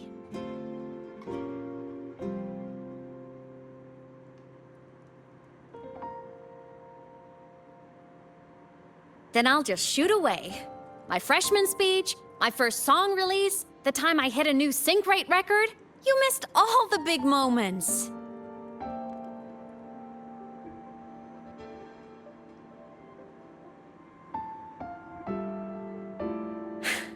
But I couldn't be mad.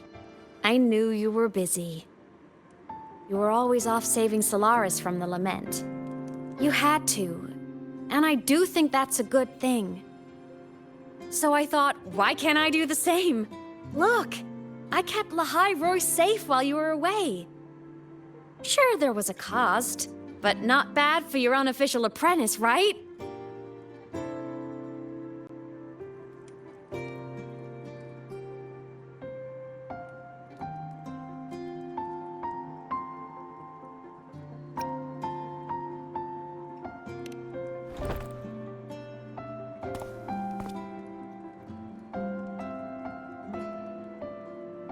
You think so? Hearing that from a big old savior like you, well, that's nice.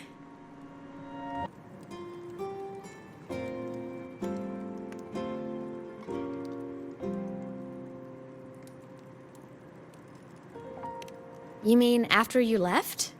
Well, pretty normal, I'd say. Went to school, enjoyed my days, just like you wanted me to. And then, I became a ghost. Since then, it's been drifting between the Academy and Void Space.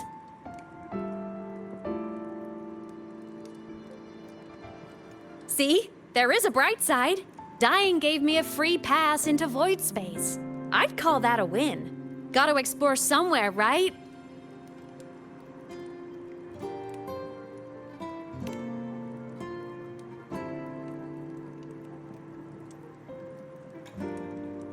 Saw you? Oh, you mean that thing you brought up in class? About me helping you take down the Eye of the Threnodian? Honestly, I don't remember a thing. But if the Threnodian was involved, it must have been in Void Space. Anyway, no clues from me. Threnodians having weird powers is nothing new. Or maybe you were just seeing things?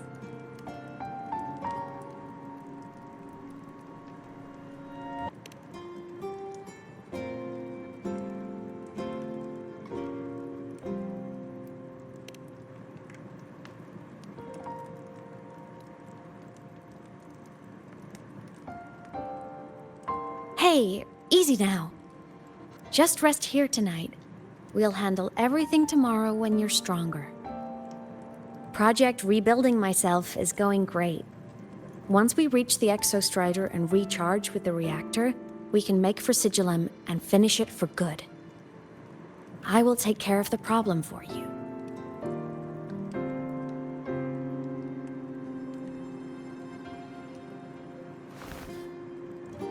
We will face it together, Aemeath. Of course. But for now, bedtime. You take your old room. I'll be in mine.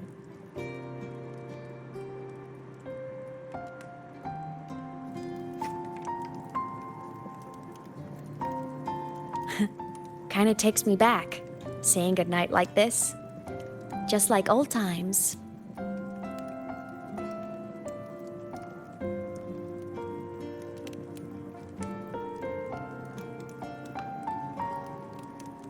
Good night.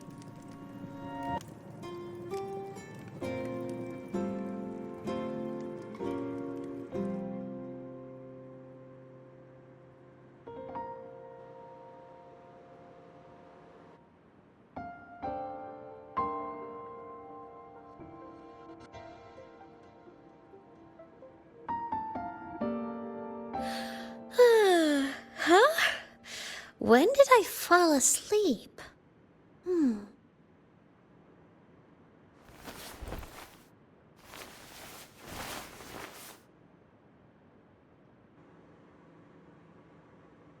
My paper plane. I have to show it to her.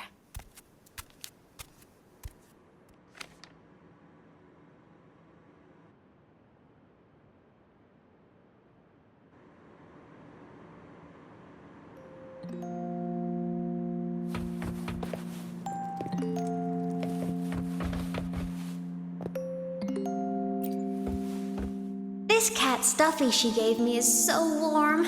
I love cuddling it when I sleep. Feels like she's right there with me.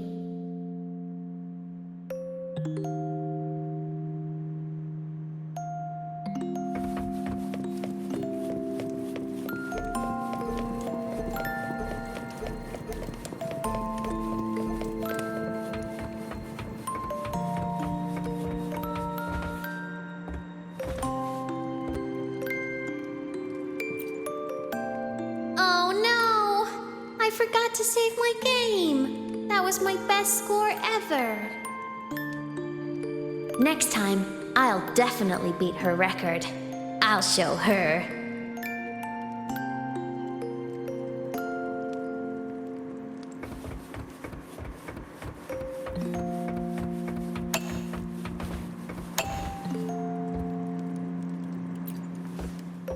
I drew my favorite story. The challenger fighting the dragon, and the lone hero battling the evil Galactic Empire. But I can't get the colors of their clothes right. Oh well, I'll just ask her to help me later.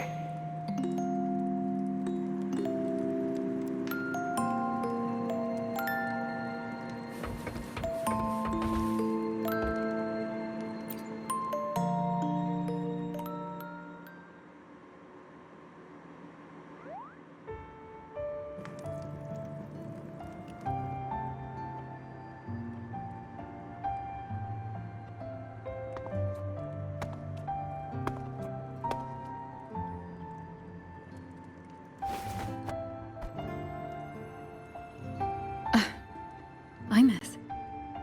What's wrong? Can't sleep?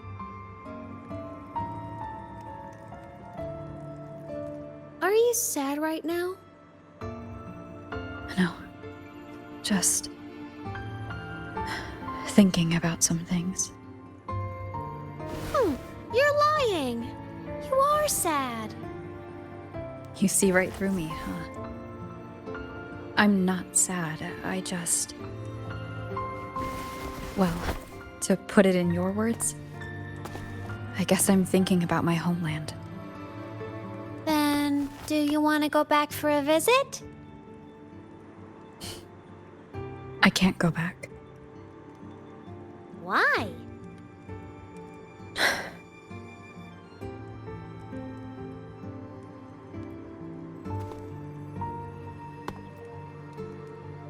Can I tell you a secret? After Mom and Dad went away, my chest always felt all tight and heavy. When people in the tribe talked to me, their voices always sounded really far away. But that day at the lake, after I cried in front of you, the feeling got a little smaller. I didn't feel so bad.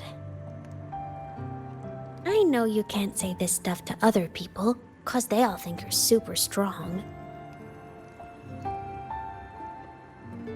But I'm just a kid, and I don't think you're that strong. So, if you need to cry, you can cry with me. I'm really good at keeping secrets. So, you don't have to be sad by yourself. Okay? My homeland is far, far away, Aemeath. The people there gave me a mission. That's why I came here. What kind of mission? It must be really important to come so far. It's complicated. Too complicated for you right now. Then just pick a simpler way to say it. I'll listen really carefully. A simpler way. Put in terms of your space fantasy Katya games, I came here to save the world. To do whatever needs to be done to fulfill the mission, for as long as it takes.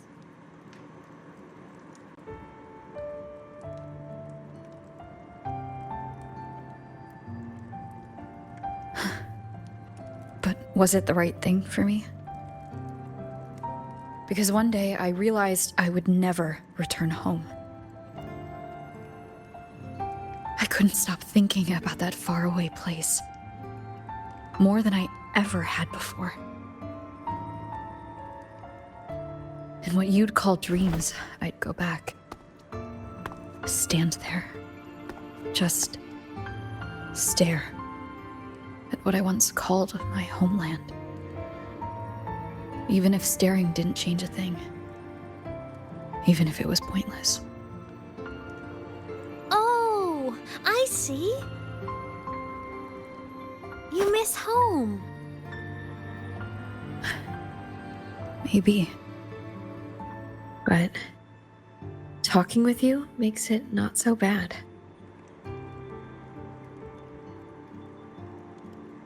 There's still a lot I have to do in this world. This won't stop me. Don't worry about me, Aemeath.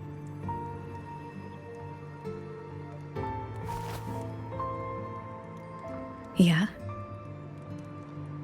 I'm your family too. Until you find your real family and can go back to your homeland, I'll be right here with you. Sounds good. Thank you, Aemeath.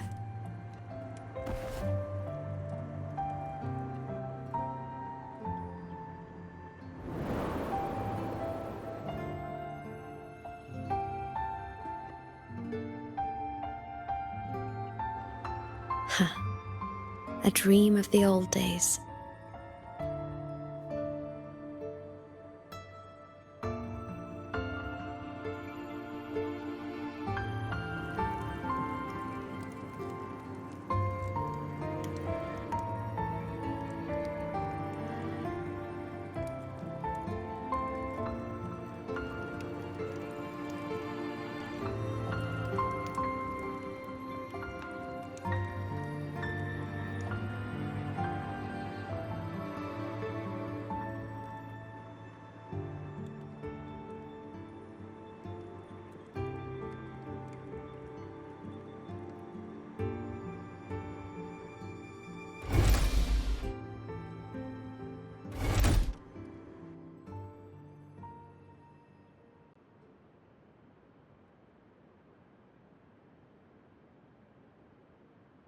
Homeland.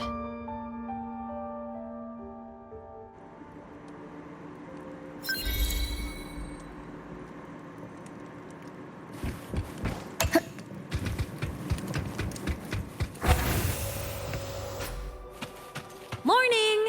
Off to see the Exostrider we go!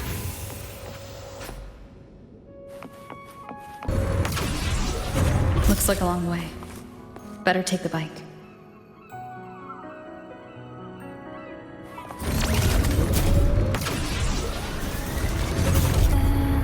The Exostrider is surrounded by water. Perfect chance to test out that bike Dr. Luke modified for us.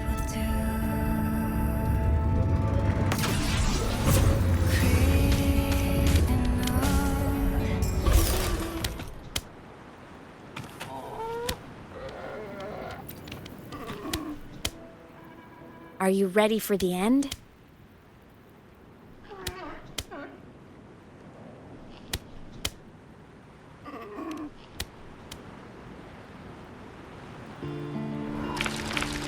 Aemeath, once you get all your power back, will people be able to see you again?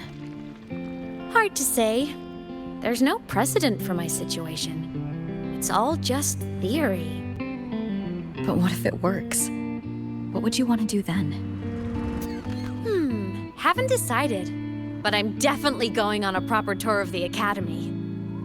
If that happens, can you come with me?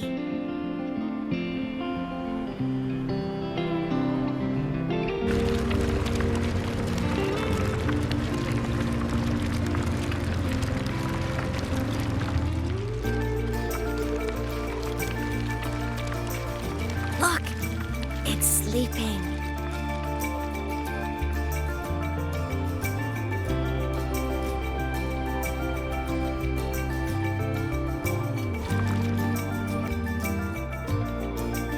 Look! We've reached the Exostrider's feet. Once I find more pieces of my existence here, I'll be strong enough to face Sigillum. We take that thing down, and this is all over. All right, let's race full speed ahead to the finale!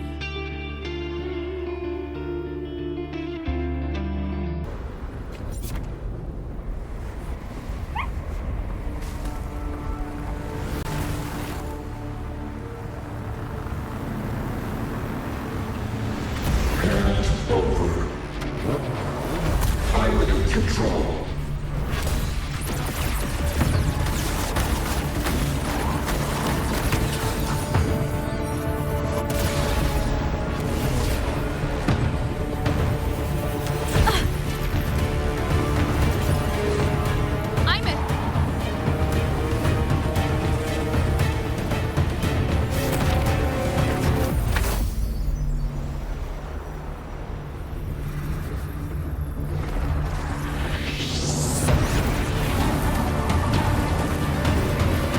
Straight for the Exostrider. I have to catch up and get Aemeath back.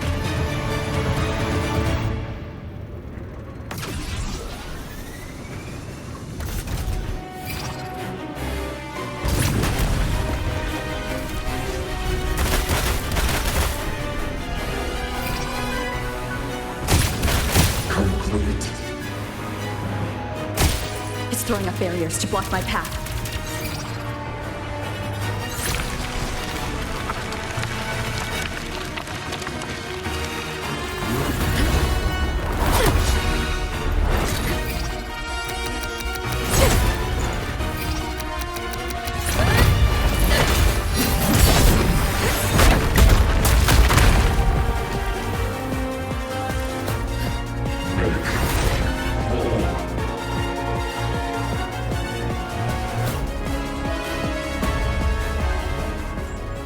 Need to find a way out of here first. Sigillum isn't just after the reactor core. It's targeting my frequency, and Aemeath's piloting control of the Exostrider as well.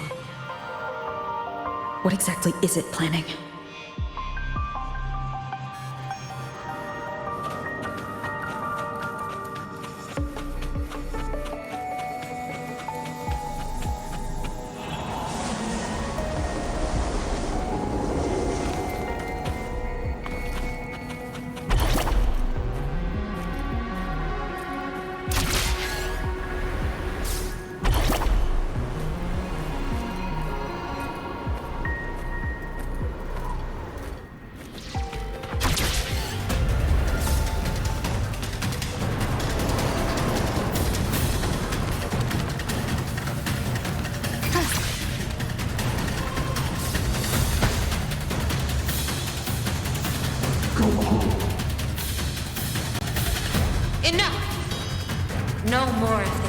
stupid idea, Sigil.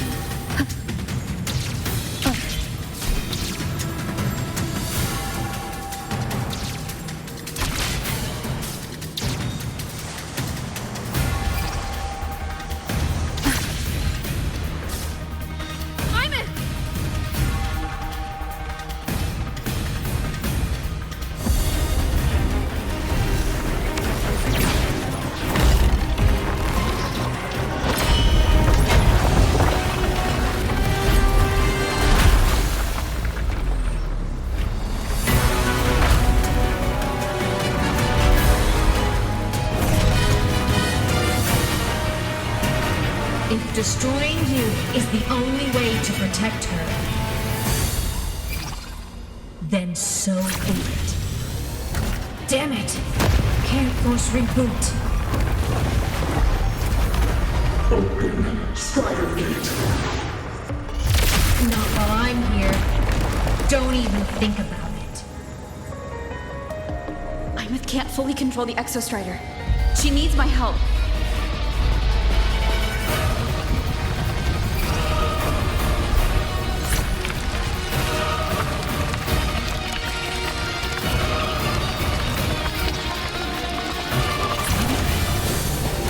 Aemeath is doing everything she can to keep Sigilum away from me. And then there's the Strider Gate. There must be a connection.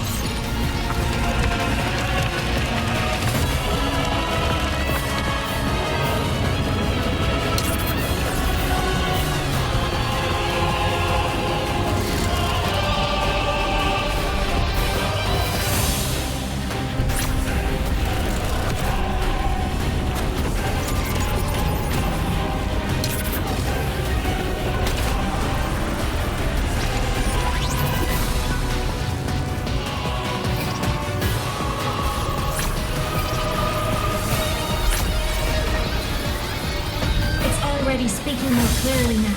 I can't let it drain any more of her frequency.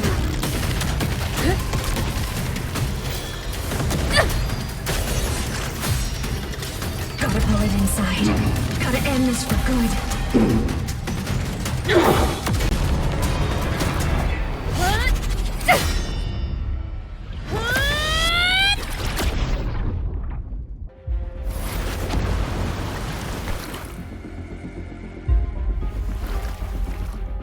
Are you all right, Aemeath? All good. Inside the Exostrider, I'm the one in control. Go home.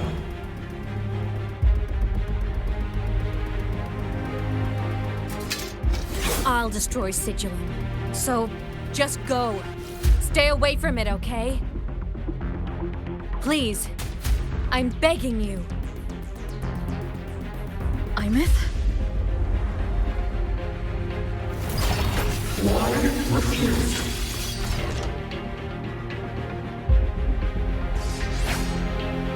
So lonely.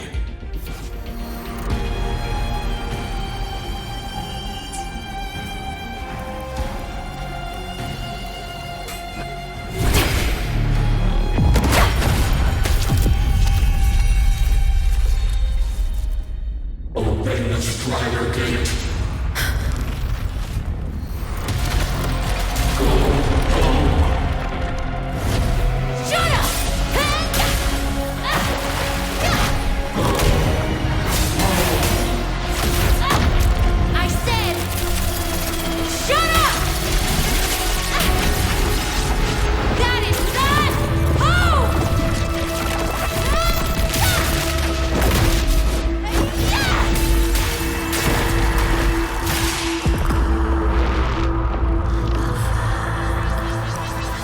I won't allow anyone.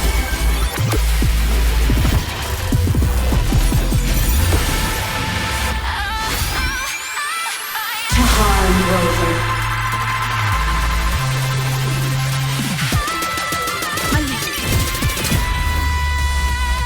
Don't worry. It will end soon.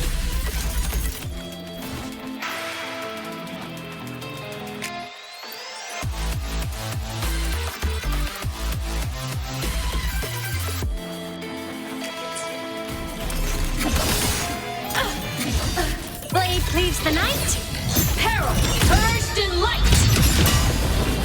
Enter the ghost. Enter on cue.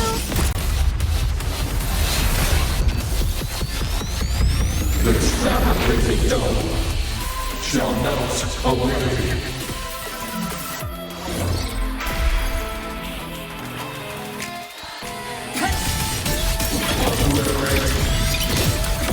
Heroes on. Lights up. Lions check. Fly high. Truth. Reach the cosmos. Solar flare. The world is mine to guard. Objective log. Thunder. Charge. Light wings activated. Stars shine tonight. Starlight over the seas. Scorch through the void.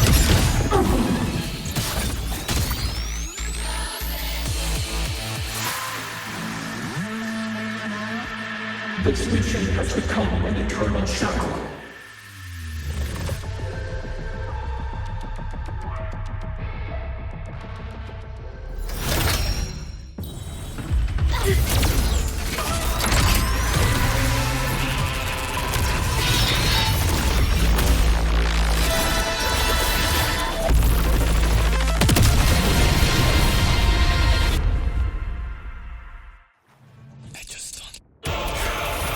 What exactly are you hiding from me? You don't need to know. I will protect you. Aemeath, haven't you noticed you're not yourself right now? Light arc. Endglow. Starfall. Break apart. Consumed by time.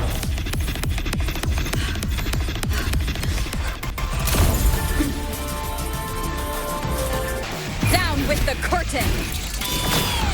The form of mech. Blade cleaves the night. Peril purged in light.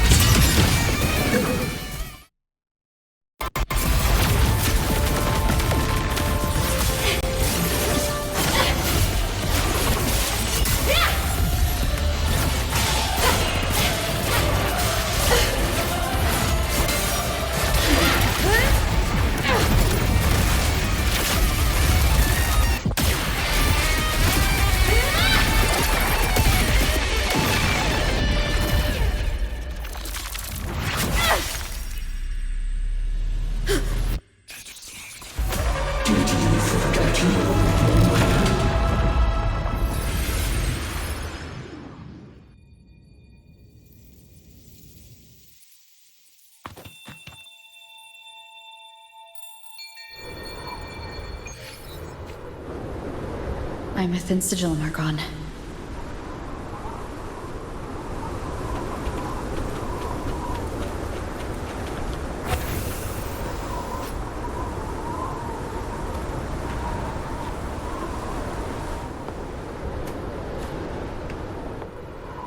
Is this Aemeath's old dorm?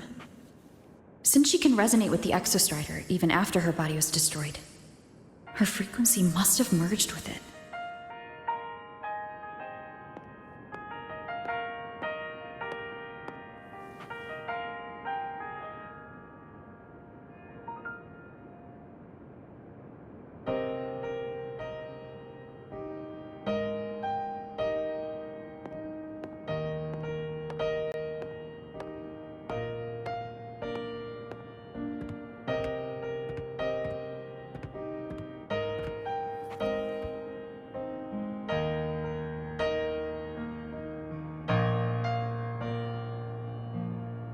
Isn't it so incredible? We're here sharing the same time and space. In your eyes, the sparks look like Thousands of bright stars I have gazed at for thousands of time.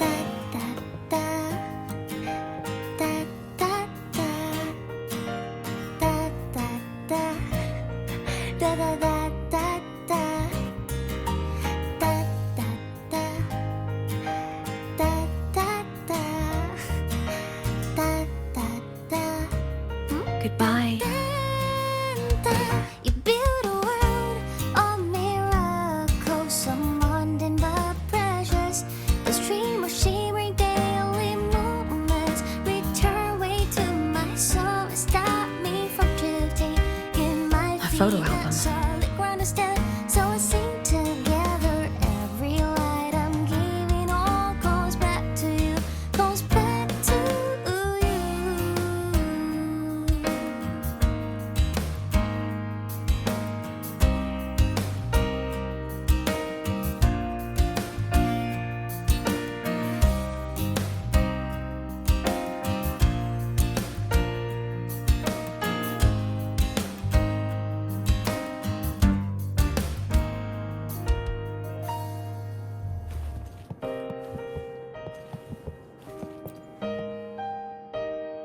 A poster of Fleet Snowfluff's fan meeting.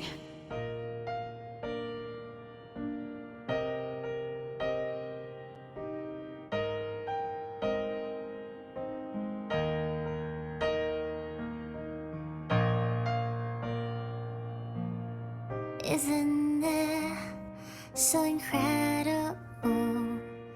We're here sharing the same time and space. I am Aemeath, the Academy Star, a synchronist, a savior. Please, Don't look at me. I have gazed at for thousands of time.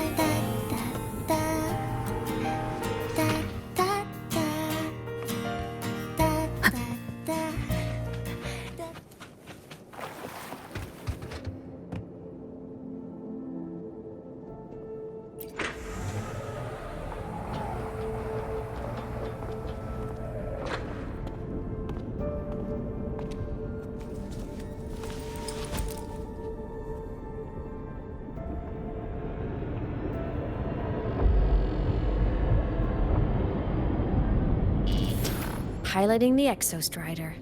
Huh. It doesn't matter to me. But if this is what it takes to lighten her burden and ease her pain...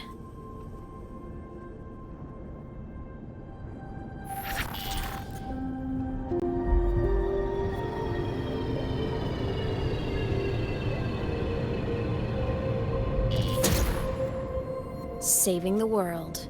Huh. Nothing but a pair of shackles. Heavy, eternal shackles.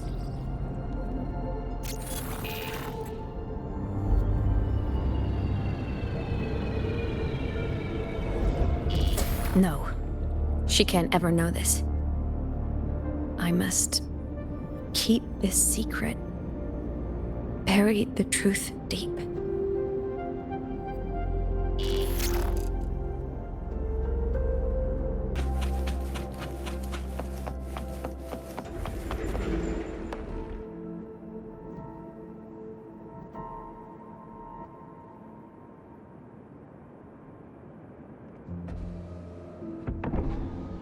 Why?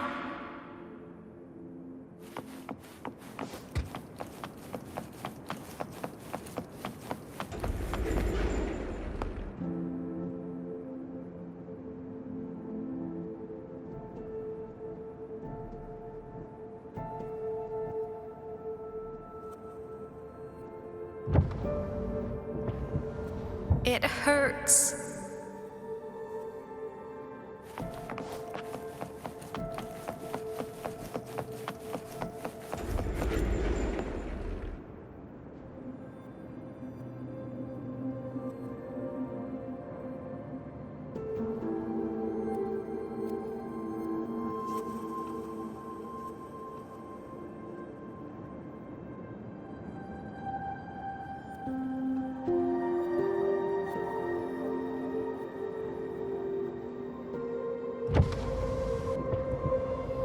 What should I do?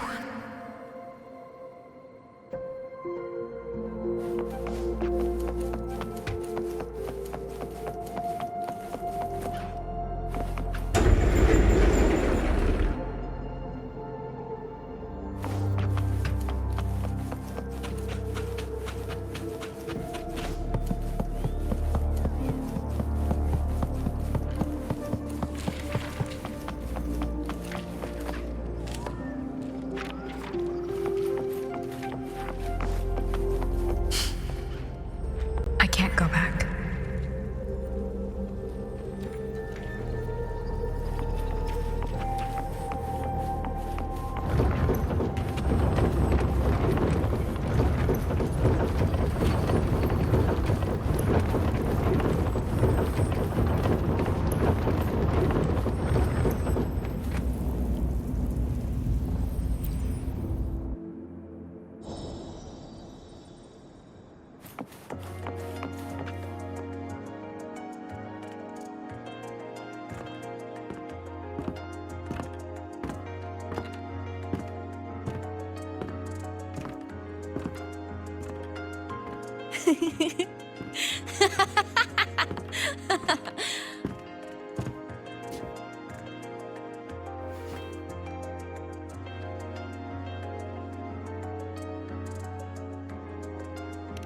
Oh, are you talking to me? I just heard the most hilarious story. Couldn't help myself.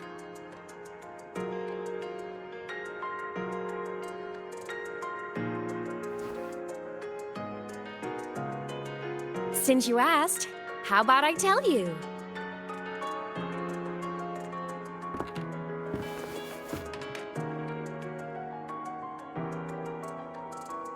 Once upon a time, there was a black cat who set out to save the world. Why? Because everyone told the cat it was a savior. The cat didn't get it. When it opened its big golden eyes, it was just stuck in this tiny cardboard box. And inside that tiny box, it was crammed full of even tinier little creatures. The cat was shocked.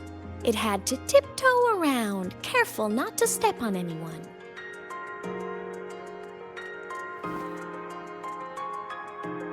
These tiny creatures, even living in their tiny box, had so much misery, so many disasters, constantly just waiting for the other shoe to drop.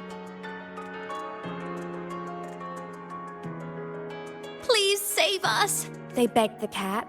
And of course, the cat agreed.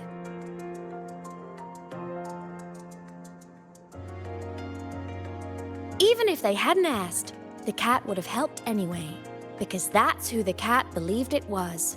A savior. And so the cat took up its sword, always fighting, always talking, always roving. Saving the world over and over. Until one day, it realized the cardboard box had been sealed shut.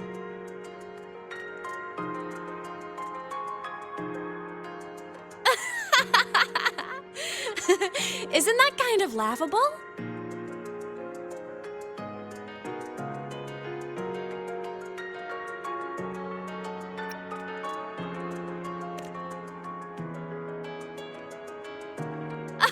Where's your sense of humor? Isn't it absurd? The sheer ridiculousness of everyone ignoring the fact that it's just a cat. But in such a laughable story, somehow everyone else gets to be happy. The ones who relied on the cat, the ones who hated the cat, they all got exactly what they wanted.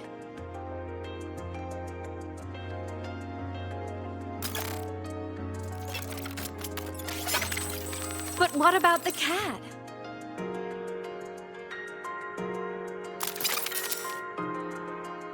It wants to go home, but no one remembers. The box is sealed shut, and the ones who put the cat in there have already turned their backs on it. Even the cat itself has forgotten.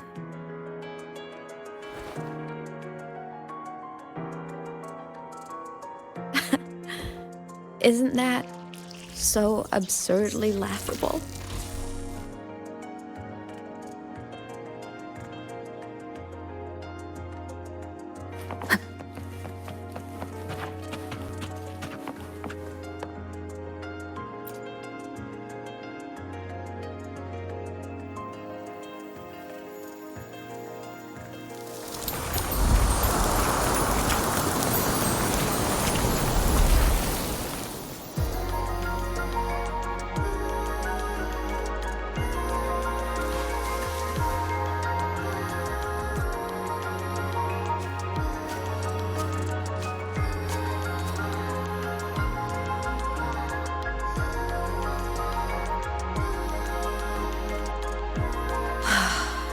My head's been loud.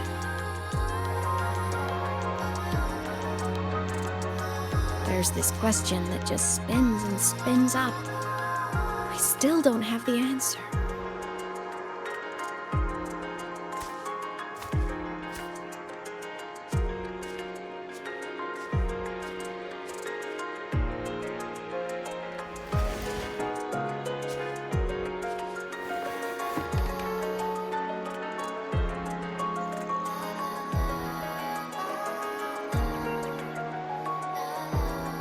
Now that you're here, I want to ask you what you think.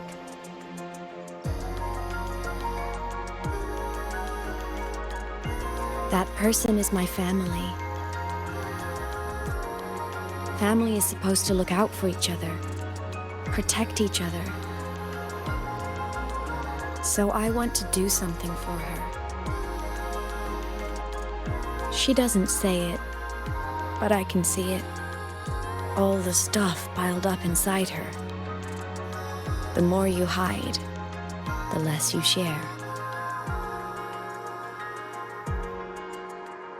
But I saw her recently, and I think she seems more carefree than before.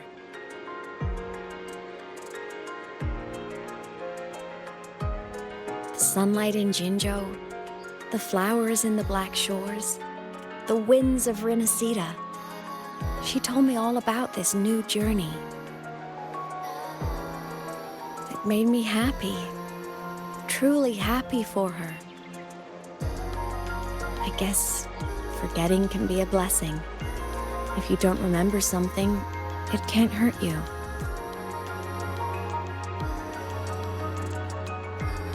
So I started thinking, maybe I shouldn't tell her what I saw in void space.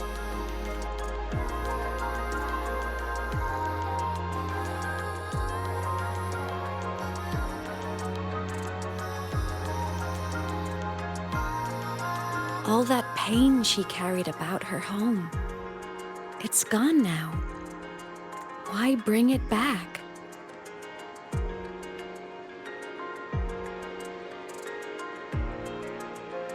If not knowing is happier, why ruin it?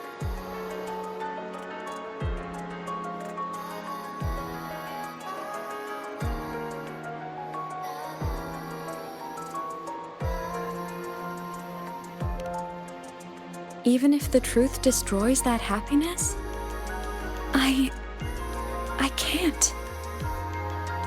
I don't want to see her hurt. I want to protect her. We all need a little hope to keep going, right?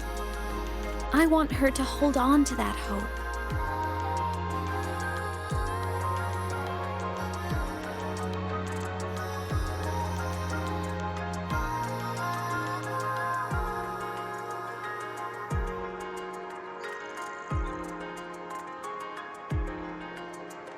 What Sigillum said is unnecessary. It's been feeding on her frequency, trying to complete itself, spouting things that should have stayed unsaid, things that would ruin her peace.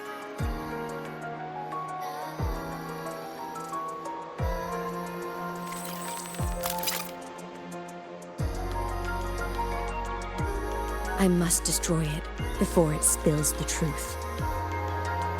I brought it into this world. I'll be the one to take it out, too. Nothing truly matters. Not even saving the world. But you have to believe what you're doing has meaning. That's the only way to keep moving forward. And that's why.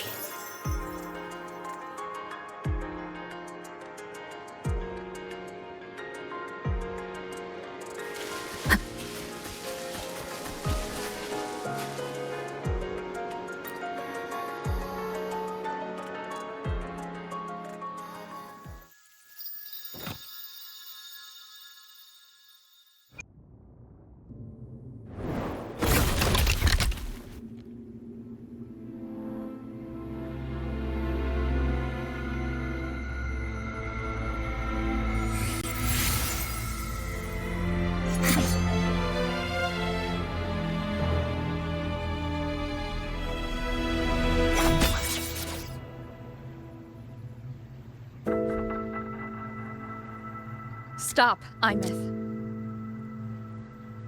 I told you to stay out of this.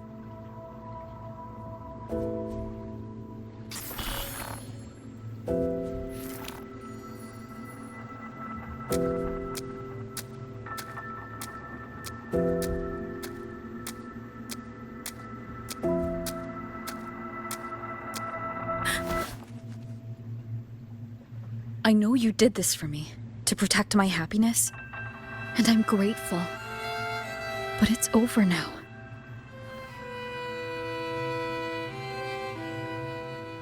I need to hear it. All of it. Whatever the truth is, it's my burden to carry. My choice to make.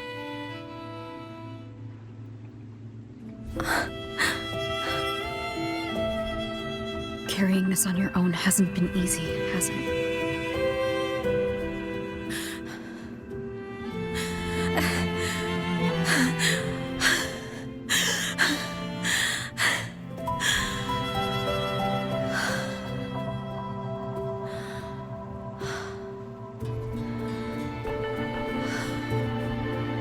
Do you really want this?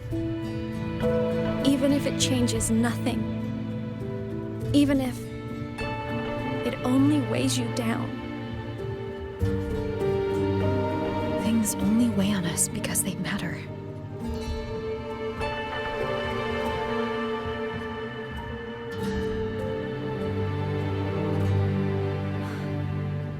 All right then. Back when we lived together, you once told me you'd come from a faraway place. That you were on Solaris to carry out a mission. Current research suggests the Exostriders and Sentinels were made with technology from the same civilization. I think that civilization is the faraway homeland you spoke of.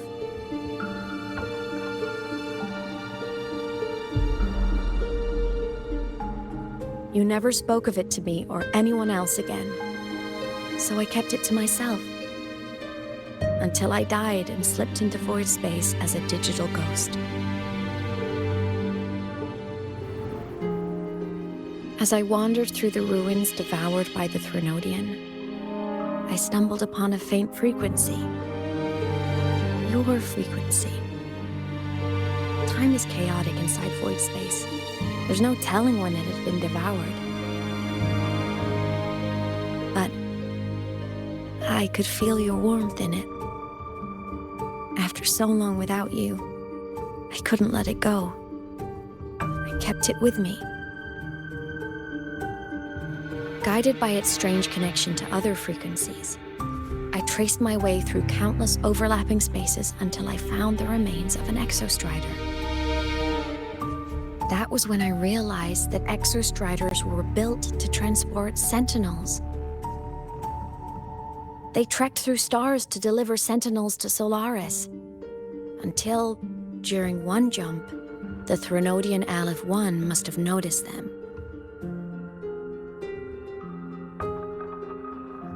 Its hunger had festered for so long that not even devouring the entire universe could sate it now. That frequency then led me to another relic consumed by the Threnodian, a creation built by the same makers of the Exostriders. It was beyond my understanding. I could only guess its purpose. A communication satellite. And within its ruined shell, I discovered frequencies tied to you. From those fragments, I saw the messages you sent home. Not about your mission, but full of longing.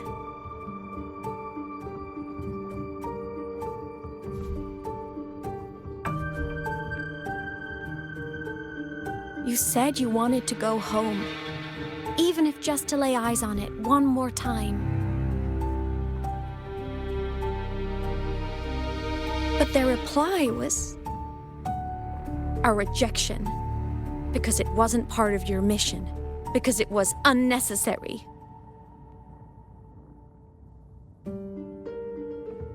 They were the ones who cut communications. They ignored every wish you had outside your mission. They forced you into this life of roving. And still, you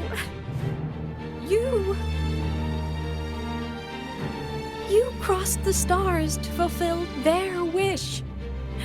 How could they? How dare they treat you like that? In that moment, I was drowning in pain. I didn't know how to help you. I didn't know if I should tell you. I didn't know what future you'd even want. That's when your frequency I'd been carrying with me, it was corrupted by the void matter. It tore through my power, and Sigillum was born.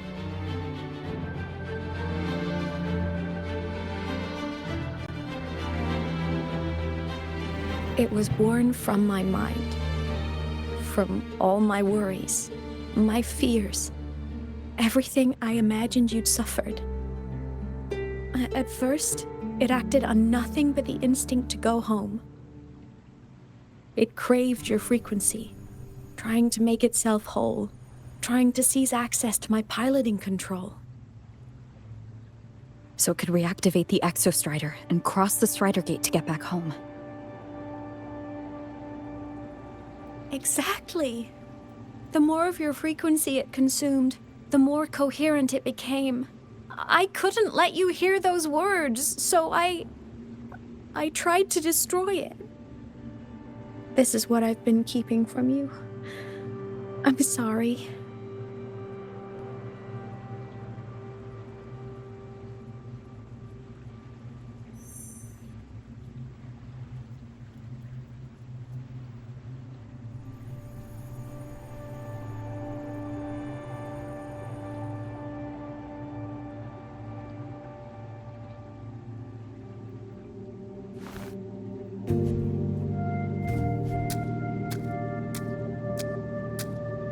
I'm glad you chose to tell me this, Aemeath.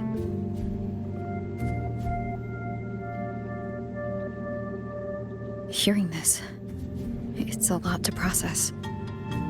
I'd be lying if I said it wasn't. I just need time to figure out my next move. This homeland of mine. Even saying it feels strange to me. But don't worry. The journey I've had since losing my memories, the hope I found, that's mine to keep. No one can take that. Saving the world, I never saw it that way. The people and civilizations I met, they saved themselves. I was just there to help.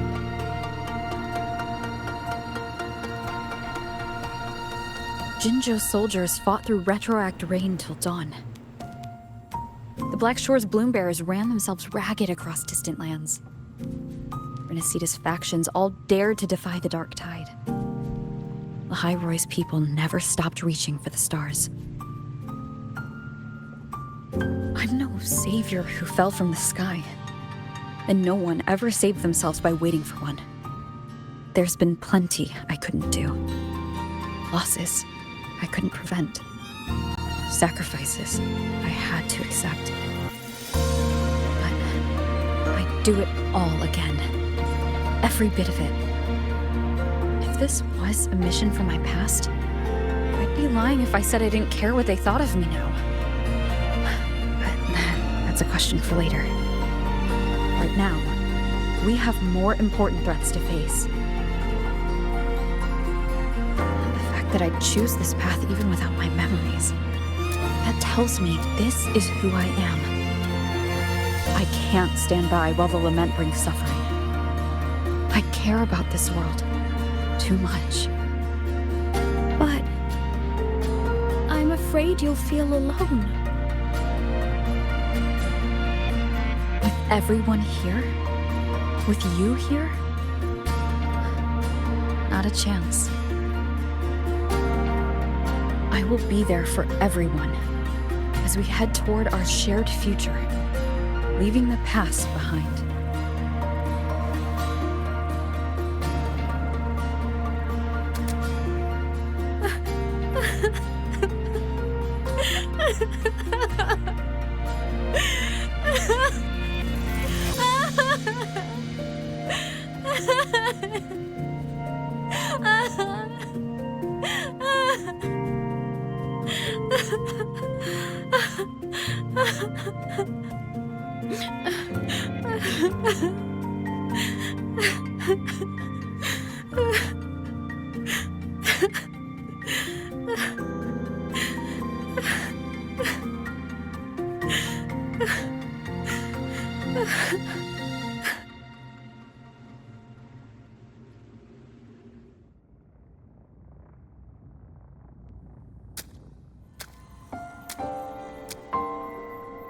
So, this is your choice. Is it worth it?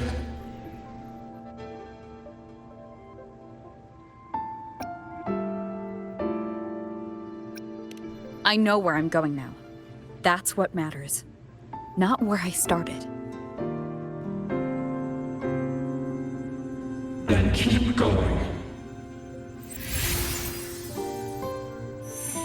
No matter what.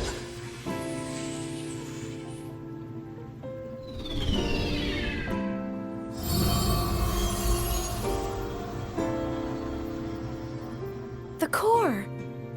It's returned to the Exostrider. It's one step closer to finally awakening! And you? Your power should be restored now that Sigillum is gone. It's more than restored. The core's return has rebuilt my frequency from the ground up. I'm a full Exostrider resonator now. My original body is still gone, of course. I'll always be a ghost in the machine. But my existence is now strong enough to be detected. It's like a faint current turning into a bright, flickering spark. So, will others be able to see you now? That's right! Guess our little road trip movie's come to an end. Time to head back to Star Torch Academy. Together!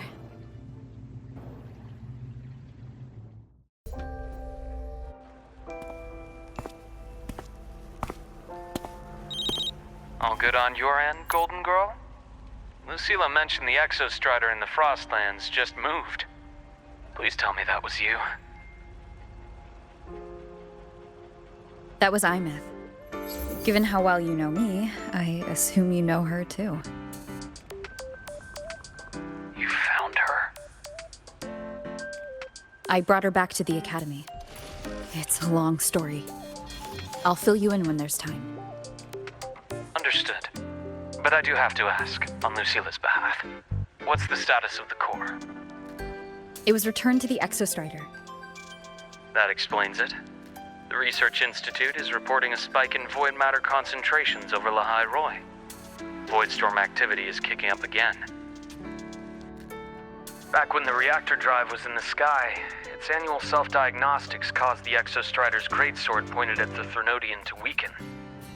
The Exostrider is probably running the same procedure now to integrate what you returned. Best for you both to stay within the Academy until peak season passes. All right, I'll be careful. Next time you're in the infirmary, we should revisit your old plan. The one tied to the Exostrider, the Strider Gate, and the Threnodian. For now, just be with Aemeath. It must be a great relief to have her back. I'm happy for you. You've earned a break. Get some rest. Looks like Aemeath is at the auditorium. What's she doing there?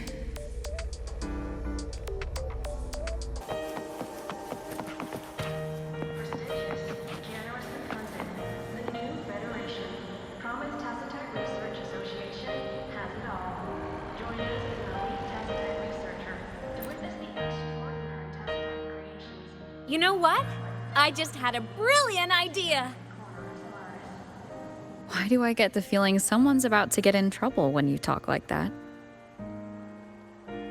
Hey, that's a totally unfair stereotype from when I was a kid playing with snowfluff seals.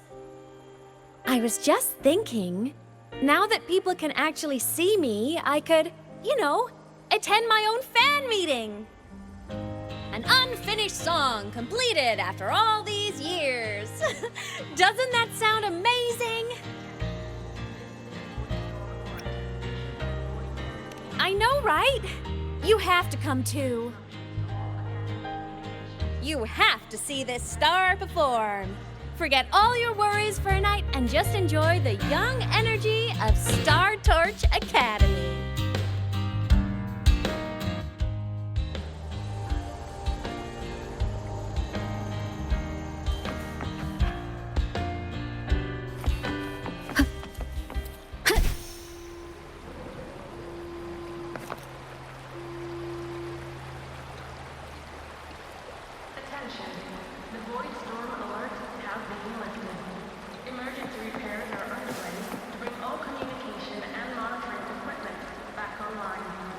Entries open, everyone! The fan meeting will begin soon! Welcome! We're giving out souvenirs too, if you join.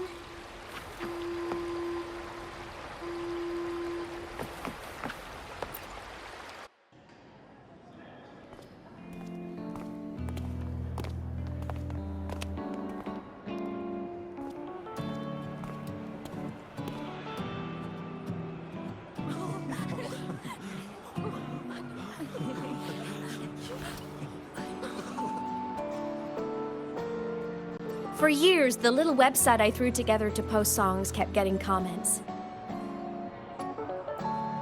They'd talk about how much they loved a song, or share problems they were having in their lives, and then they started connecting with each other.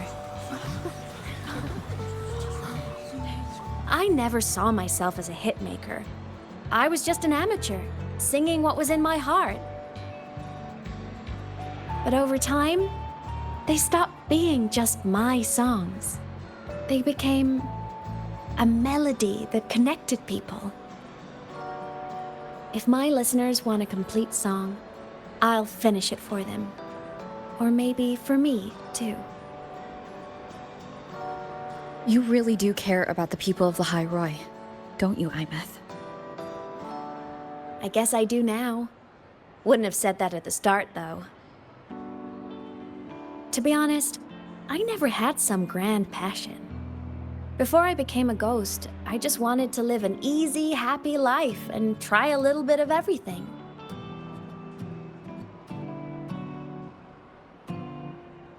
And my whole I want to be a savior thing? Well, that was just me trying to copy you. But after I died, I had all this time. Time to notice the people and things in Lahai-Roi I'd overlooked before. So many people here dream of becoming stars themselves, but That was never my dream. I'd rather be the one who looks up at the stars, the one who watches over them. Really? But the way I see it,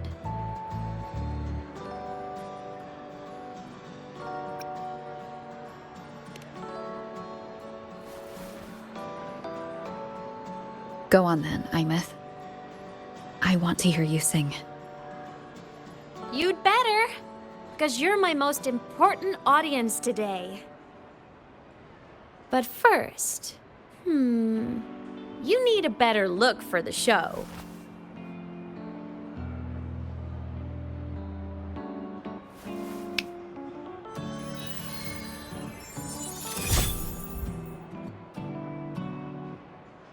There, brand new, just like I remember you wearing. Looks good, right? A new place calls for a new look. Ah, this brings me back. I remember when you used to wear this around the academy. You'd leave a whole trail of swooning admirers in your wake. Solaris' great savior.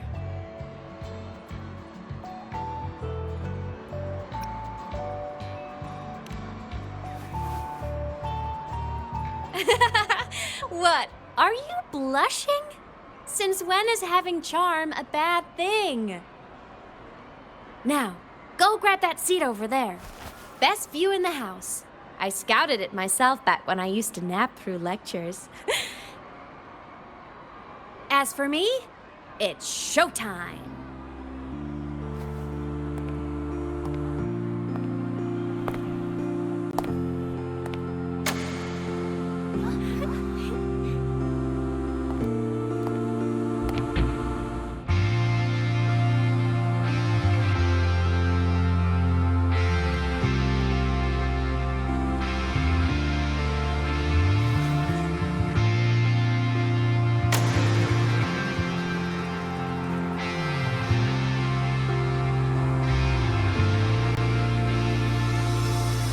Isn't it so incredible? We're here sharing the same time and space. In your eyes, the sparks look like thousands of bright stars. I have gazed at for thousands of time. May all sweet dreams take flight. With the truth to be your guiding light. Let your curiosity set your spirit free and well like fire.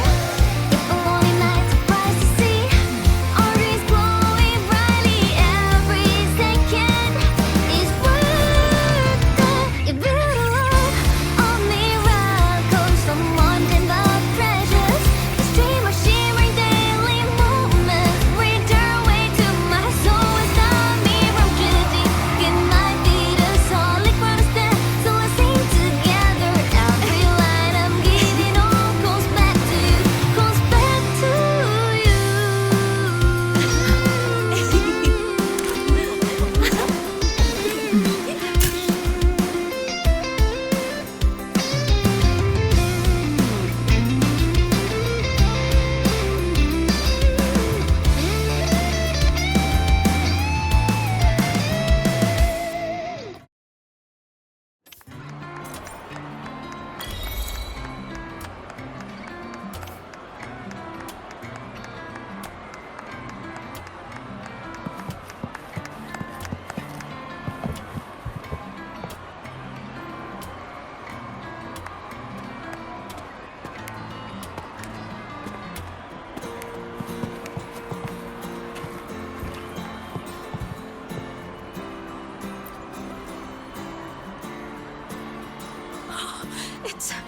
It's her!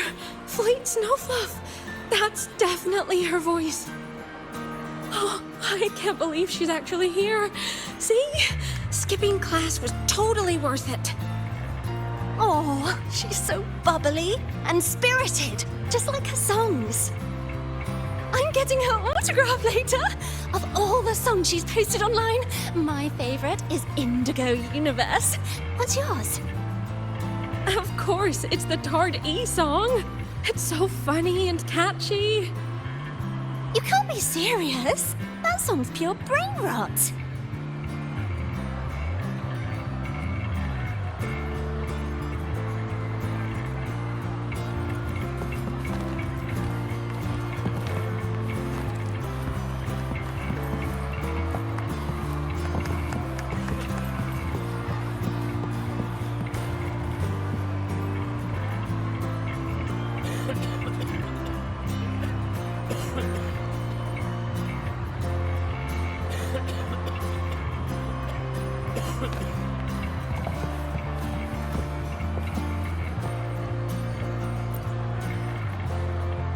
Aemeath from Rebel College. She's been missing for years. Why would she be here? Aemeath? But the same one Professor Sakya always talked about? Yeah, she always wanted her as a mentee. She still brings her up to us. I thought the biggest problem would be that little rascal refusing to finish her studies, or me finally losing my mind from her antics. I never thought she'd just vanish. Professor Sakya is going to be over the moon to see her.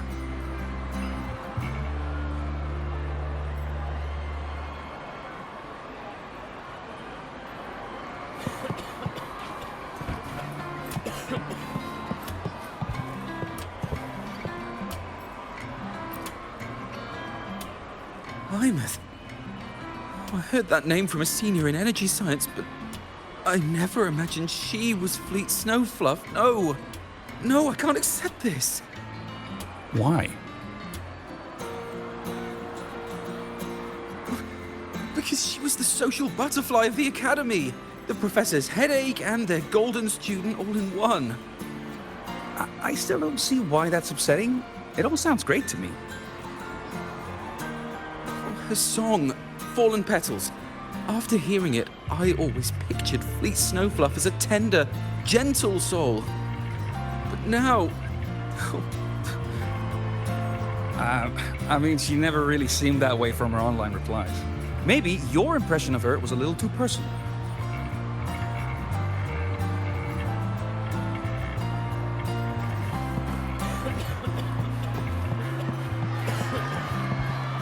I can't believe I've lived to hear the full version of this song. I'm gonna cry. Oh, you're so talented. Why did you stop posting new songs all these years?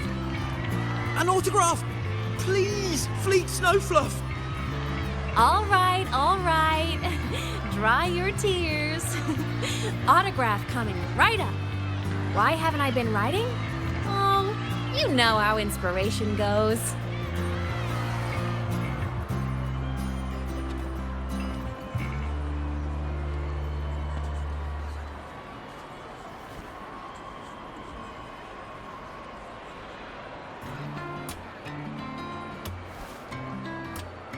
My homeland, the Sentinels, and the Exostriders. The Exostriders were built to transport the Sentinels. The wreck Aemeath found in the void matter suggests not all of them made it through. The wreck's design matches the Exostriders here in Lahai-Roi, the one forced to go offline to stop the Threnodian. Their power should be comparable. So why was one destroyed and devoured, while the other managed to stop the Threnodian and seal the Strider Gate with its greatsword? Where did that strength come from? There's a piece that's missing.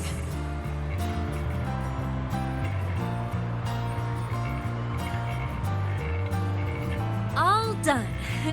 Let's go.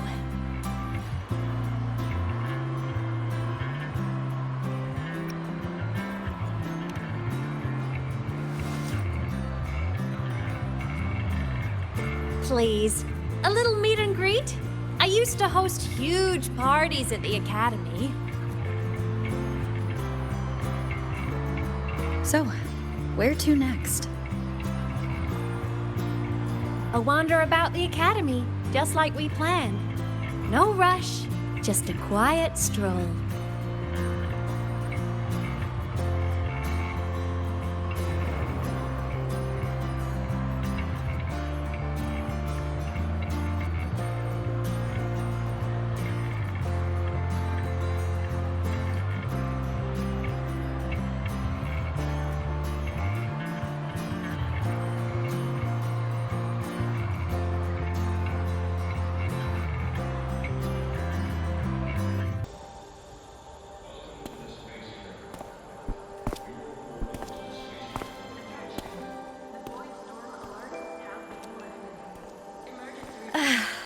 This is incredible.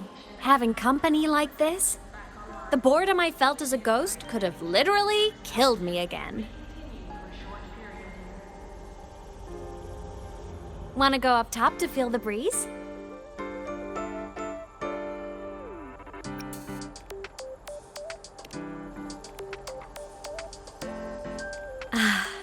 I'm so happy right now. Really. Even a fake sky can hold such beauty.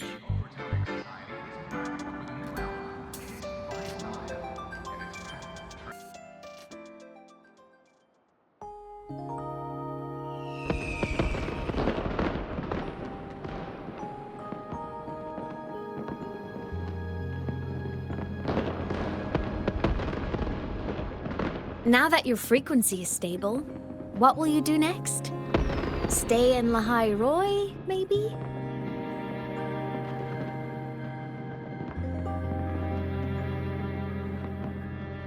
The Threnodian here needs to be dealt with first. Of course. Typical workaholic. I knew you'd say that. Aleph-1 won't be an easy fight. But I believe in you. You're the one who keeps making the impossible possible. And after that, will you keep traveling? Any destination in mind?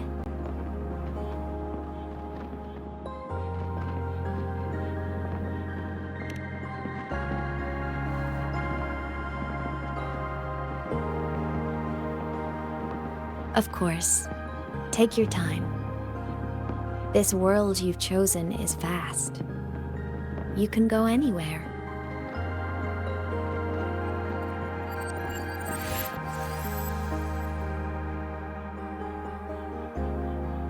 Are you leaving now?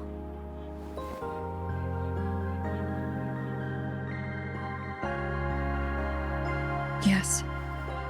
There's something I have to do. The Academy will look after you.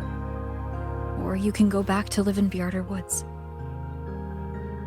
When will you come back?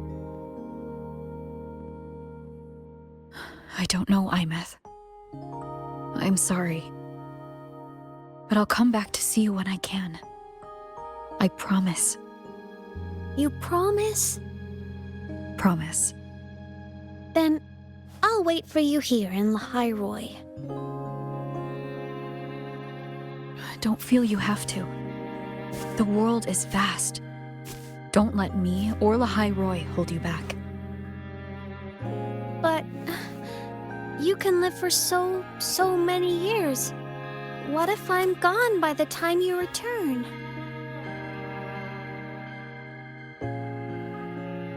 Sorry.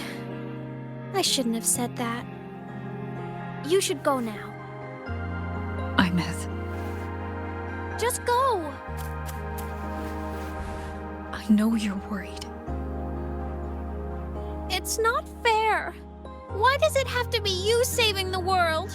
You're always so exhausted, always getting hurt.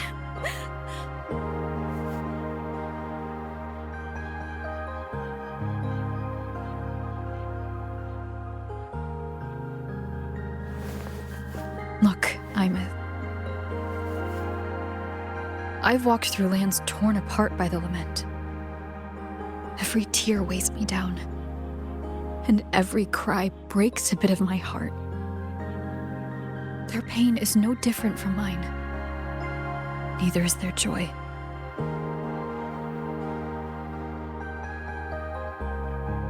So if I can help, I will. I have to. Then I'll be the one to protect you someday. You protect me? Yes! You're not invincible. You get hurt, you get tired, you get sad. You're just like everyone else in this world. So I'll protect you. I'll chase off anyone who tries to hurt you, like Katia from Space Fantasy. I'll become a savior, just like you. Don't laugh! I'm serious! All right. I'll stop now. I know you're serious. And I'm listening to every word. I'll be counting on you then, Aemeath.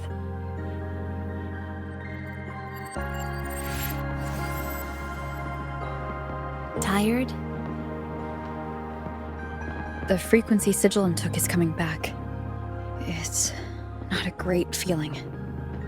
Abby's already helping me recover through the test mark. I'll be fine soon.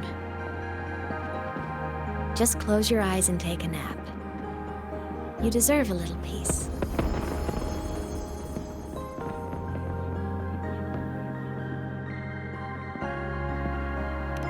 You can count on me.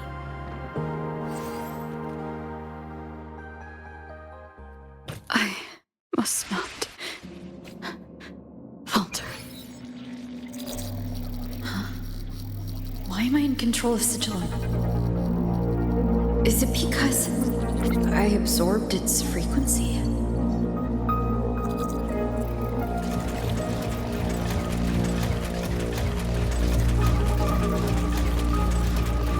Aemeath's mind space is even more chaotic than last time.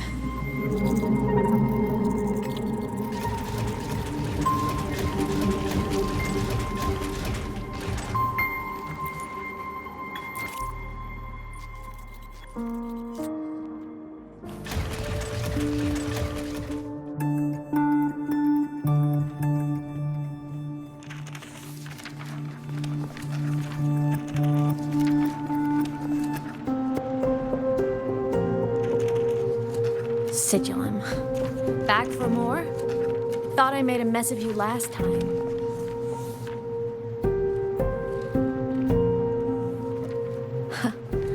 I can tear you apart 1,000 times, but you never really die, do you? Fine. You're going to sit there and listen to me lose it.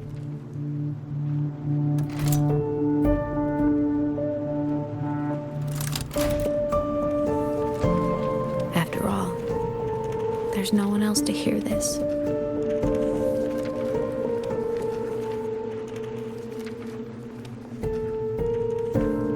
I can't speak. Or move. Was Sigilum incapable of speech back then?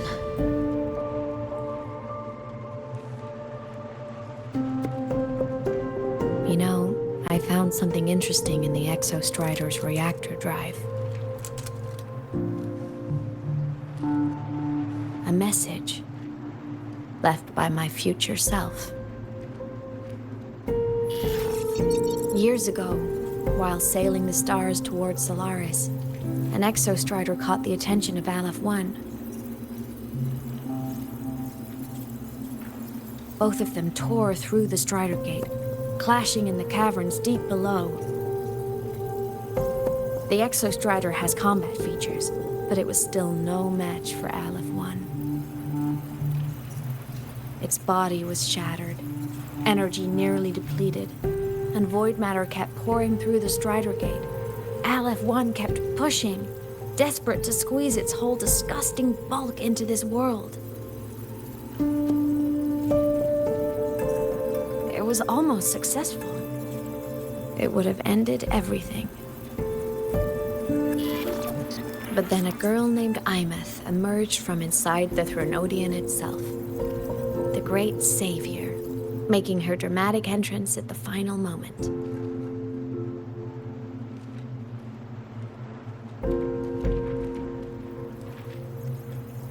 The Exostrider watched her touch its great sword, the one pinning the Threnodian. Their resonance sent a surge of power back into the reactor drive. It turned the massive blade, forcing the Threnodian back through the Strider Gate and driving a seal over it. But the human girl who had resonated with the Exostrider, she was dragged through the Strider Gate with the Threnodian, vanishing from Solaris forever.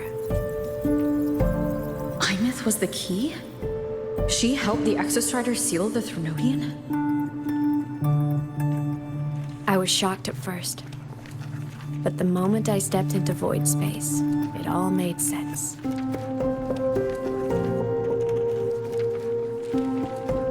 This distorted black hole of a realm where time and space are warped. It appeared when the Threnodian came to Solaris. Anything lost inside can exist in multiple moments at once. Things caught in it can be thrown into junctures of time they were never part of.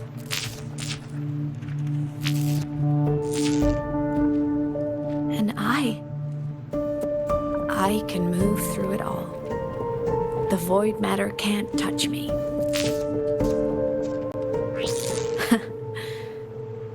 Do you have any idea what this means?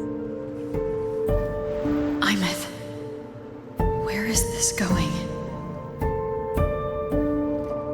It means I can use it to go back. Back to the very moment Aleph 1 descended.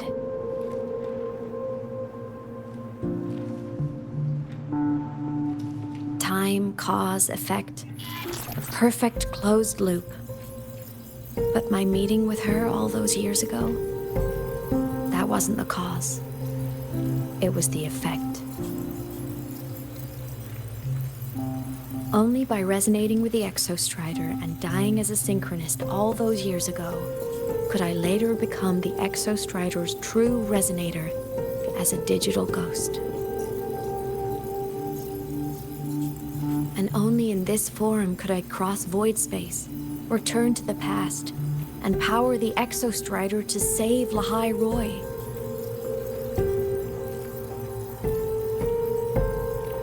And only because Lahai-Roi survived could she have ever come here, rescue my younger self, and let me grow up here to become the chosen synchronist in the first place.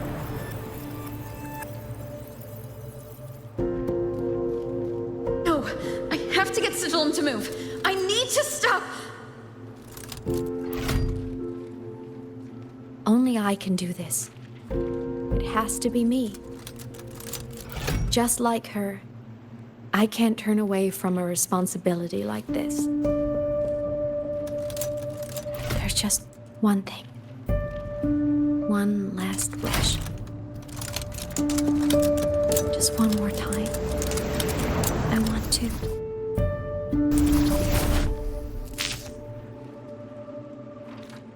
Aemeath.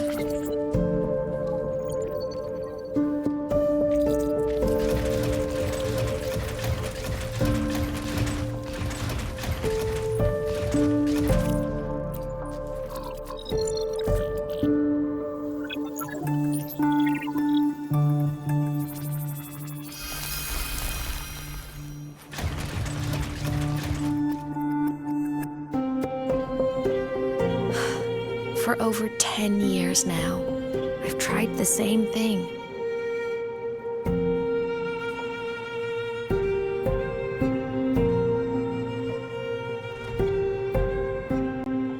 Every time the reactor drive ran its self-diagnostics during peak void storm season, I tried to reverse time. And every time, I failed. I just wasn't strong enough. But now, further along the timeline, the edges of void space are beginning to collapse. I don't know why the Threnodian is changing, but I know there won't be another chance.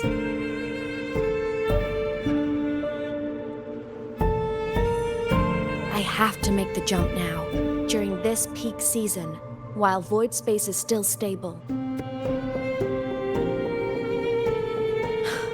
I'm not that child who needed protecting anymore.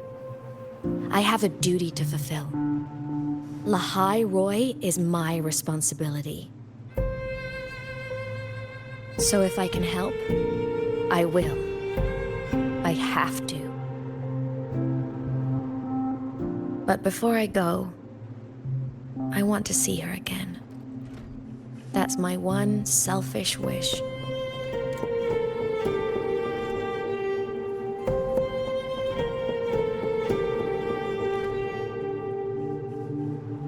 I want to talk to her, to know how she's really been.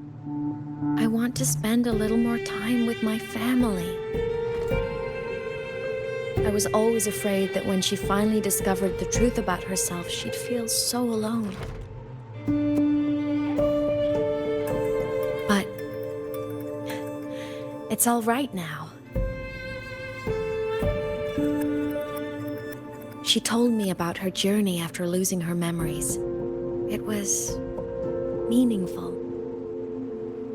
She met people who care for her, who miss her, people she formed connections with.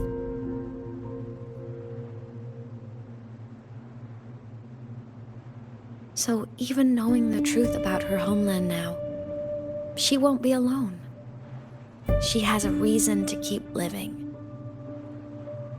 That's enough for me. Now I can finally let go.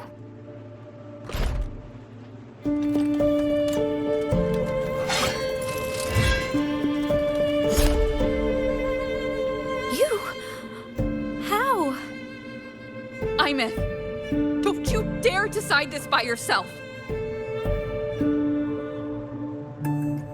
You're the one who taught me that my pain is no different from anyone else's.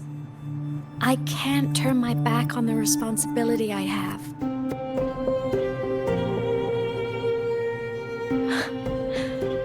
Forgive me.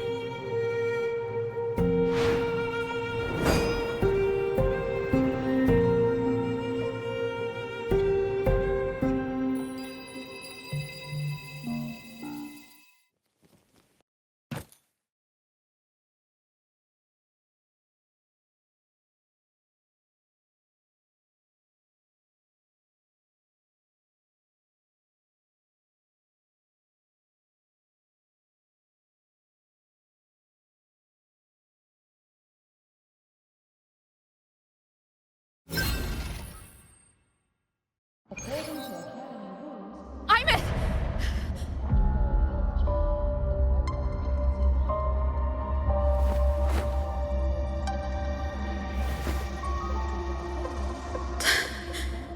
She's gone. This is the piece I was missing. Luke said that the core self-diagnostics would trigger peak Voidstorm season. She knew. When she returned the core, she already knew. She's been waiting for this moment. Waiting to travel back in time. The lake in the Frostlands. The void matter is densest at its depths. If I'm lucky, I can find a way into void space from there.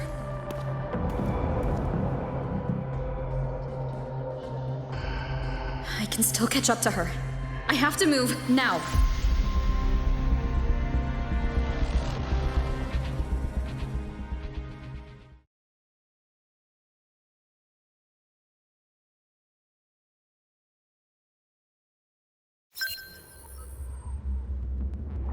I'll have to jump into the lake from there.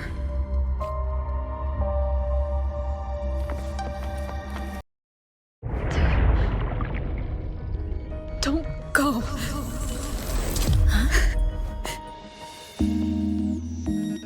This can't be the only way. It is. The void matter can't hurt me.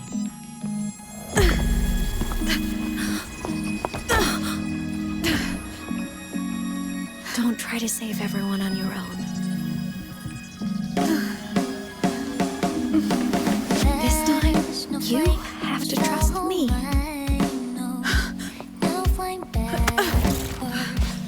No! If you do this, there's no coming back! The Strider Gate will shut you out forever!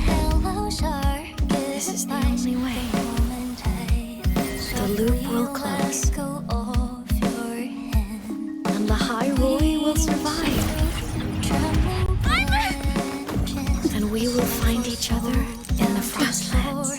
To the very edge of the starry ocean. Even if our mean to fall apart, I will get sad. You are for all time. Voyage, may your path be clear. May you get where dreams are all crystallized. Please, critical little smile. You won't be alone in this world you've chosen as your own. Don't worry, I'm well aware that all snowflakes melt in the air. Which is high, a warm and hope of spring, so evident. From morning to that good night.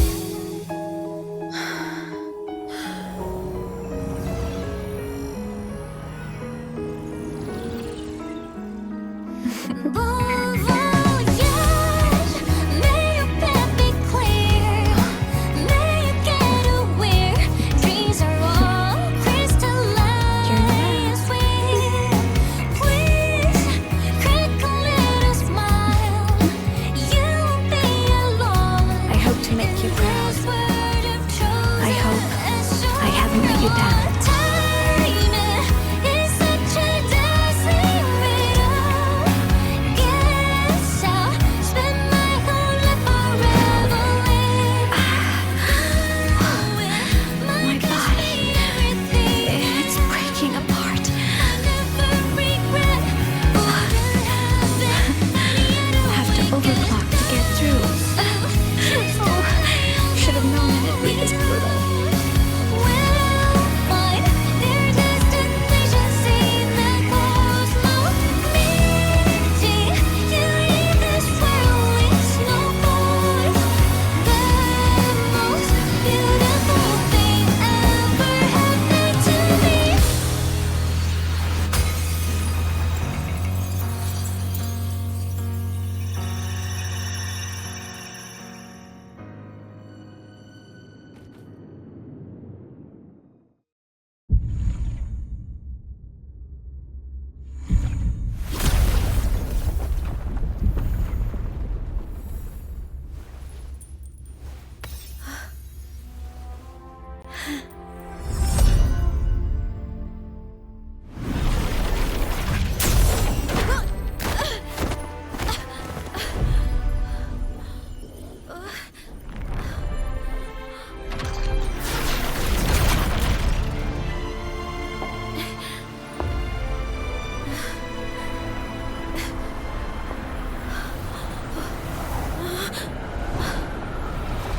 We had our time, short as it was, but it mattered. But even family can't stay together forever. The time to part always comes.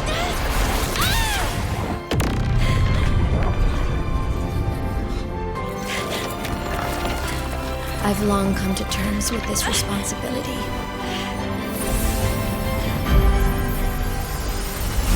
I don't regret a thing.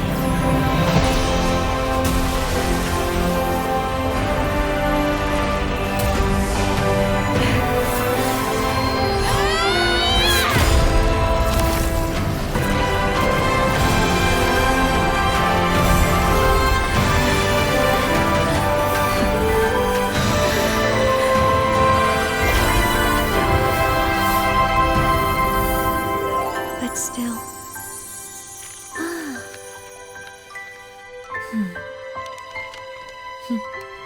Wish I didn't have to leave.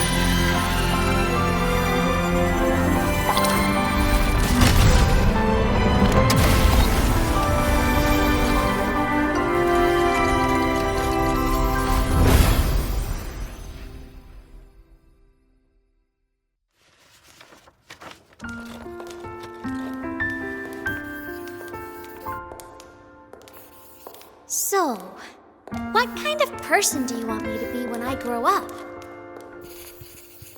A teacher? A scientist? A singer? Huh. Which should I choose? Maybe a model? Oh, a pastry chef? Oh, what about an animal caretaker?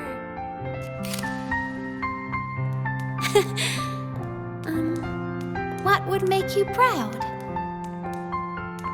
Aemeath. My only wish for you is that you live a happy life. I see. And you? What's your wish for me?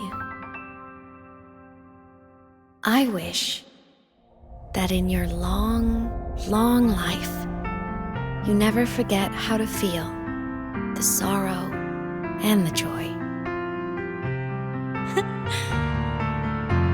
Oh, getting to share this final journey with you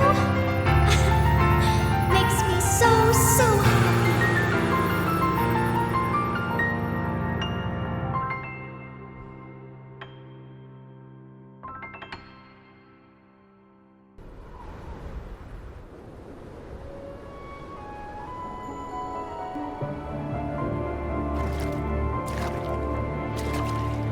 Aemeath said someone lifted her from the lake when she was a child.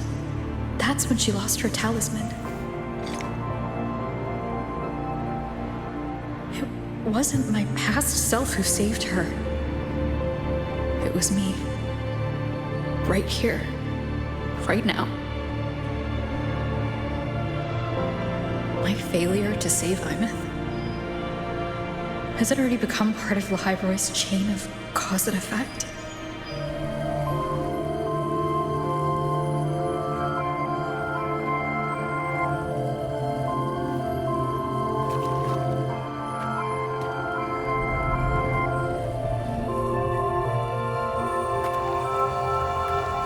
There's still a way. I can't give up here.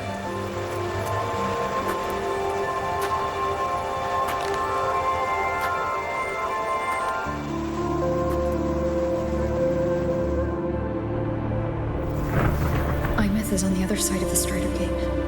I'll just go through it and bring her back. Someone has to pilot the Exostrider, open the Strider Gate, and deal with the Threnodian anyway. I'll do it.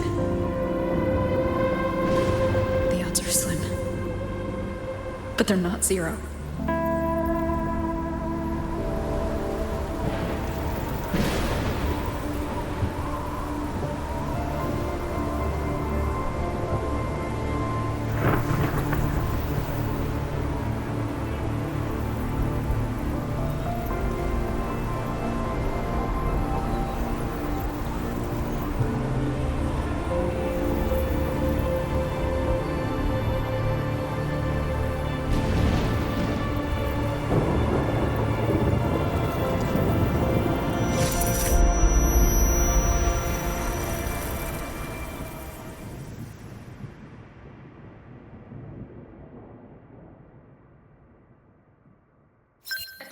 You've got the mind-bending one.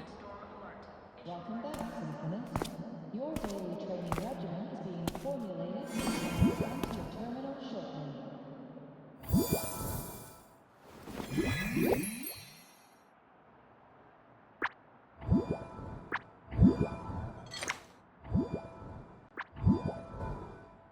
It touched the talisman, then ran away. Is it trying to lead me somewhere? That direction.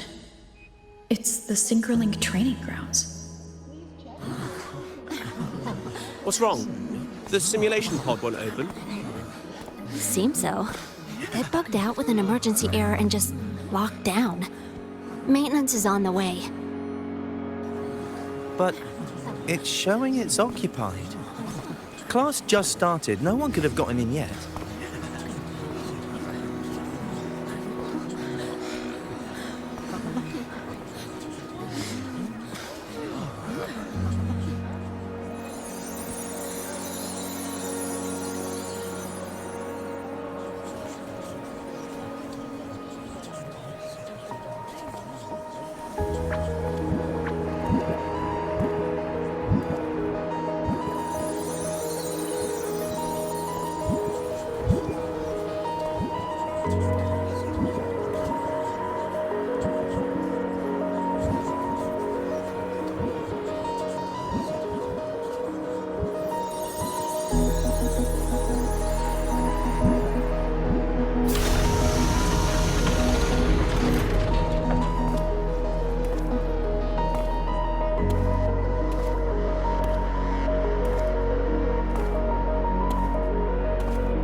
Aemeath?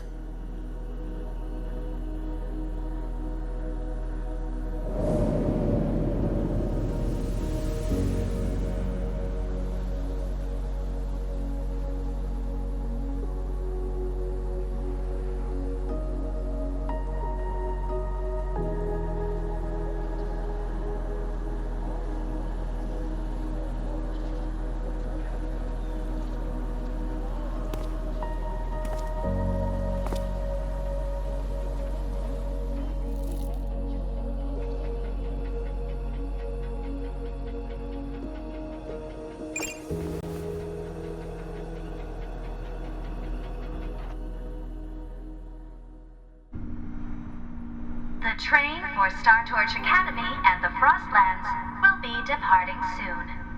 All passengers, please take your seats and fasten your seatbelts. Void storm hazard level at transit stop low.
This is her paper plane.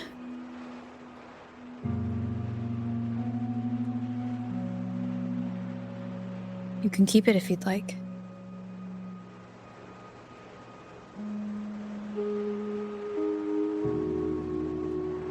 I know you're not Aemeath. You're only a piece of what she left behind, kept alive by this talisman. But if you exist, it means she's still alive too, doesn't it? Otherwise, the Solaskin couldn't have brought you back.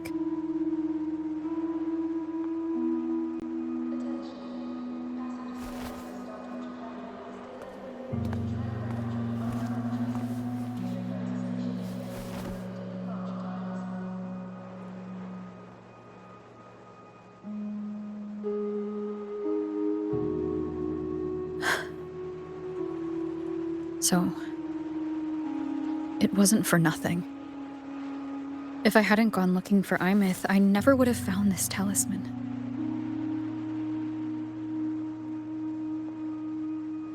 And you wouldn't be here at all.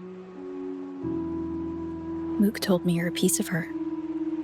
A thread that might still tie her to this world. If I follow it, maybe I can find where she is.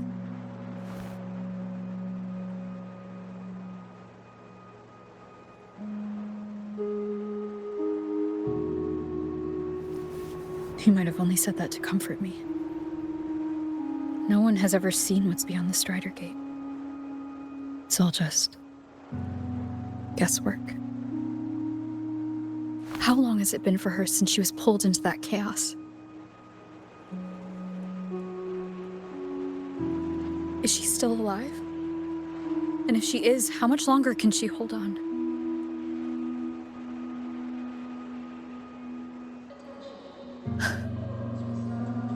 I don't know.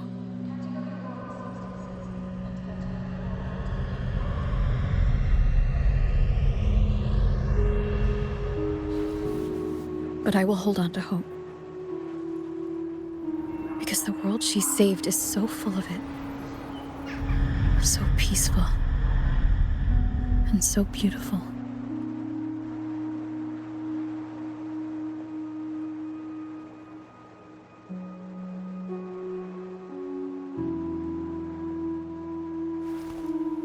It's strange seeing Aemeath so quiet like this.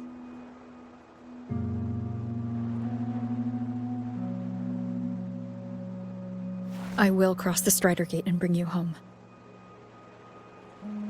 Wait for me, Aemeath.